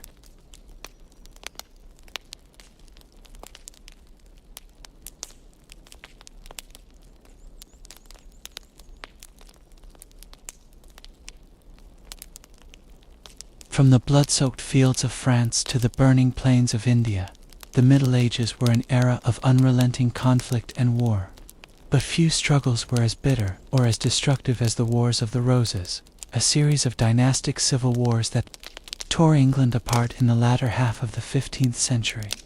The roots of the conflict lay in the weak and ineffectual rule of King Henry VI, who had inherited the throne as a child and grown into a pious but feeble-minded adult. Henry's failures as a ruler, including the loss of England's territories in France and his own mental breakdown, led to growing discontent among the nobility. Two rival branches of the royal family, the houses of Lancaster and York, began to vie for control of the government. The Lancastrians, led by Henry's formidable queen, Margaret of Anjou, sought to protect the king's authority and their own power. The Yorkists, under the charismatic Richard, Duke of York, aimed to depose Henry and take the throne for themselves. The first blow was struck in 1455 when Richard of York and his ally, the Earl of Warwick, defeated the Lancastrians at the First Battle of St. Albans, killing several of their leaders. This marked the beginning of a long and bloody struggle that would see the crown change hands several times as each side gained and lost the upper hand. The battles of the Wars of the Roses were among the most brutal and hard-fought of the Middle Ages. At the Battle of Totan in 1461, the bloodiest battle ever fought on English soil, some 28,000 men were killed in a single day of savage hand-to-hand combat in the driving snow. The dead were piled so high that they formed a grisly wall across the battlefield. The Yorkists initially seemed to have won the war when their leader, Edward IV, seized the throne in 1461, but the Lancastrians refused to submit, and fighting continued sporadically for another decade. In 1470, Warwick, now estranged from Edward, defected to the Lancastrian side and briefly restored Henry VI to the throne. Edward soon returned from exile, however, and defeated Warwick and the Lancastrians at the battles of Barnet and Tewkesbury in 1471. The Lancastrian heir, Edward of Westminster, was killed in the fighting, while Henry VI himself was murdered shortly thereafter, allegedly on Edward's orders. But the Wars of the Roses were not yet over. When Edward IV died suddenly in 1483, his young sons, the princes in the Tower, disappeared under mysterious circumstances, leading to rumors that they had been murdered by their uncle, Richard III, who had seized the throne for himself. Richard's short and turbulent reign was marked by further plotting and betrayal. In 1485, he was challenged by Henry Tudor, a distant relative of the Lancastrian kings who had gained the support of disaffected Yorkists. The two sides met at the Battle of Bosworth Field, where Richard, fighting bravely to the end, was cut down and killed. Henry Tudor was crowned as Henry VII, founding a new dynasty that would rule England for more than a century. But the wounds of the Wars of the Roses would take generations to heal. The English nobility had been decimated, with many great families wiped out or ruined. The crown itself had been tarnished by the spectacle of kings being deposed and murdered by their own kin. The Wars of the Roses remain a byword for the destructive power of unchecked ambition and the perils of weak and divided rule. They remind us of the fragility of even the most seemingly stable political order, and the terrible price that can be paid when the bonds of loyalty and kinship break down. In the end, it was not just the kings and nobles who suffered, but the common people of England, caught up in a conflict that brought them only misery and death. As the Middle Ages drew to a close, Italy was a land of contrasts, home to some of the most brilliant artists, scholars, and statesmen of the Renaissance, but also to some of the most notorious tyrants and schemers. Among the latter, few were as infamous or as feared as Cesare Borgia, the illegitimate son of Pope Alexander VI and a cardinal-turned-warlord, born into the scandalous and power-hungry Borgia family. Cesare was groomed for a career in the church from a young age, but his true talents lay in statecraft and war, not in the priesthood. With the help of his father, he secured a release from his ecclesiastical vows and embarked on a ruthless campaign to carve out a kingdom for himself in central Italy. As captain general of the papal armies, Cesare proved himself a skilled and ambitious military leader. He conquered the city of Imola and the fortress of Forik, brutally executing their rulers and seizing their lands. He then turned his attention to the Rumunia region, subduing its fractious lords and bringing them under his own iron rule. But Caesar's rise to power was marked by treachery and bloodshed. He was widely suspected of having his own brother, Juan, murdered in order to eliminate a rival for their father's favor. He also had several of his enemies strangled or poisoned, including his brother-in-law, Alfonso of Aragon, whom he regarded as a threat to his own position. Caesar's methods were as cunning as they were cruel. He would often lure, as the 15th century dawned, a figure emerged in Italy who would come to embody the ruthless ambition and cunning of the age, Caesar Borgia. Born into power and privilege as the illegitimate son of Pope Alexander VI, Caesar was destined for a career in the church. Appointed a cardinal at the age of 18, he cut a dashing figure in his scarlet robes, his handsome face framed by flowing dark hair. But beneath the polished veneer lurked a soul, consumed by a lust for power and glory. The young cardinal chafed at the constraints of his religious office, yearning to carve out a kingdom of his own in the patchwork of city-states and principalities that made up Renaissance Italy. An opportunity presented itself in 1498, when his younger brother Juan, the Pope's favorite and a rival for power, was murdered in Rome. Rumors swirled that Caesar himself was behind the assassination, having grown jealous of Juan's military commands and favor with their father. Now unencumbered by fraternal rivalry, Caesar set his sights on a new path to power and renounced his cardinalate. With the Pope's backing, he maneuvered to marry Charlotte Delbret, sister of the King of Navarre, in order to secure a title and a base for his ambitions. The wedding was a sumptuous affair, the bride bedecked in jewels, and the groom resplendent in gold brocade. But it was a mere stepping stone for Caesar, his eyes fixed on a greater prize, dominion over central Italy. As the new Duke of Valentinois, Caesar gathered an army and set out to conquer the Romunia, a region of independent city-states nominally under papal control. With a combination of duplicity, bribery, and outright force, he brought the cities of Imola, Forac, and Faenza to heel. The brutality of his methods was shocking, even by the standards of the day.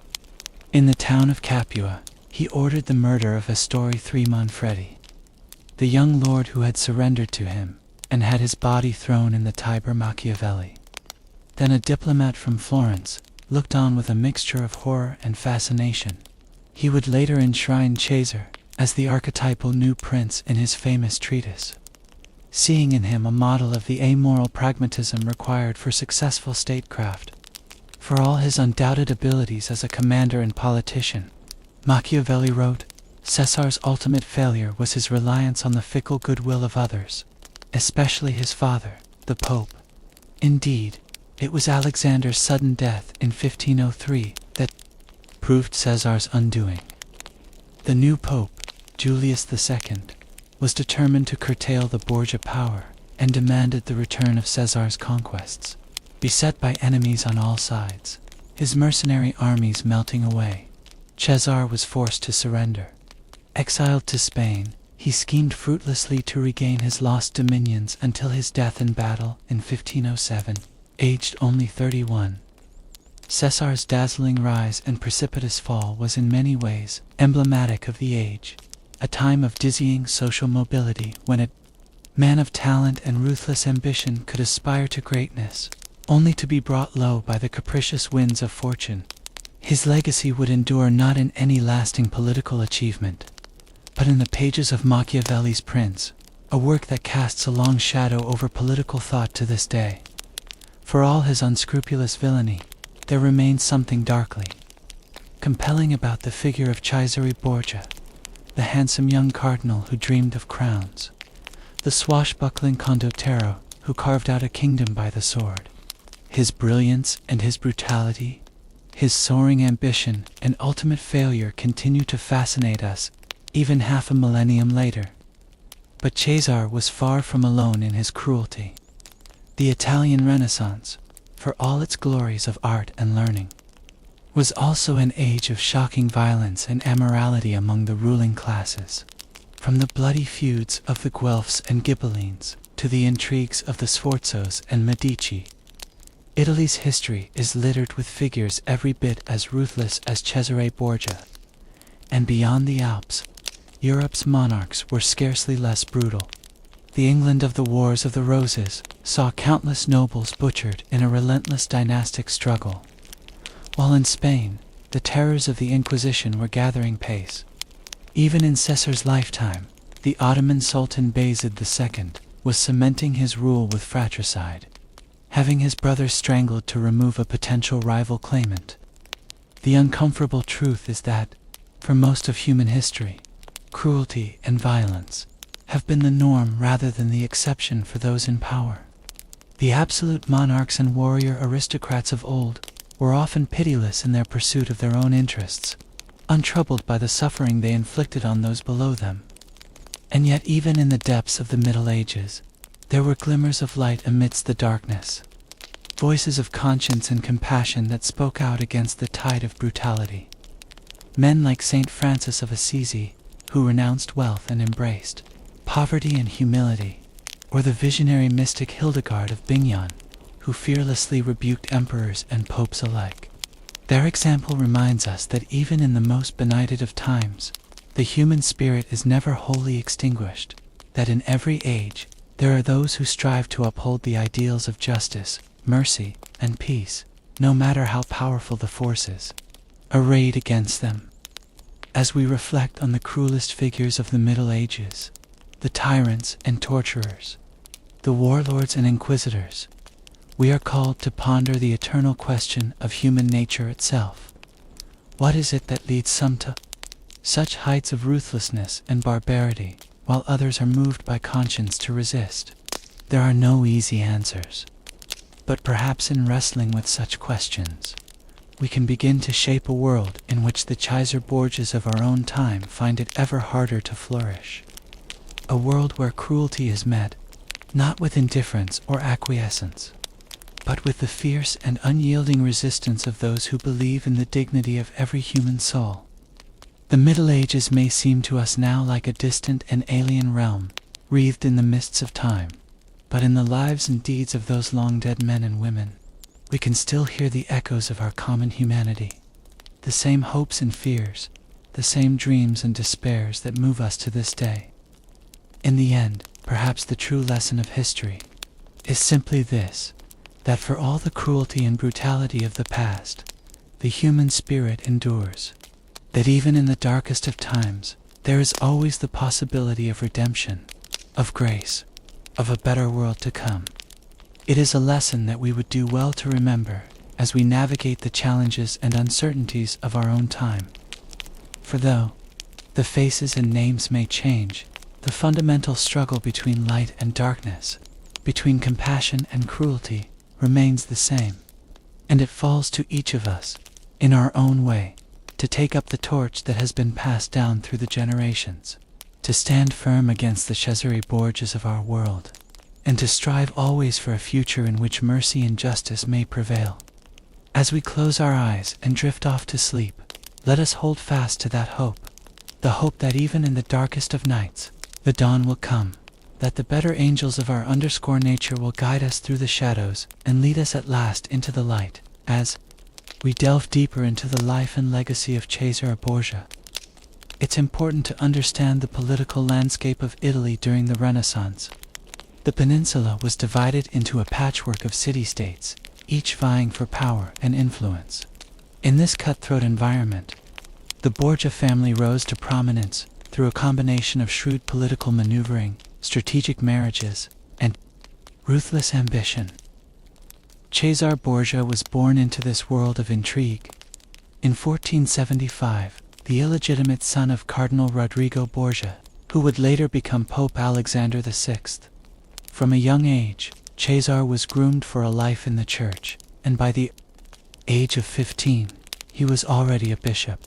However, it soon became clear that Cesare's true talents lay not in the spiritual realm, but in the art of war and statecraft. In 1493, Cesare's father ascended to the papal throne, taking the name Alexander VI. as Pope Alexander used his position to further the interests of his family, and Cesar was one of the chief beneficiaries of his father's nepotism. He was appointed as a cardinal and given command of the papal armies, despite having no prior military experience. But what Cesare lacked in experience, he made up for in sheer ruthlessness and cunning. He quickly set about consolidating his power in central Italy, launching a series of brutal military campaigns against the city-states of Romania. His tactics were notoriously harsh. He would often massacre the inhabitants of conquered cities and display their severed heads as a warning to others who might resist his rule. One of the most infamous episodes in Cesar's rise to power was the murder of his own brother, Giovanni Borgia, in 1497. Giovanni was a rival for their father's affections and a potential threat to Cesar's ambitions. One night, Giovanni's body was fished out of the Tiber River, riddled with stab wounds. While the identity of his killer was never conclusively proven, it was widely believed that Cesare was behind the assassination.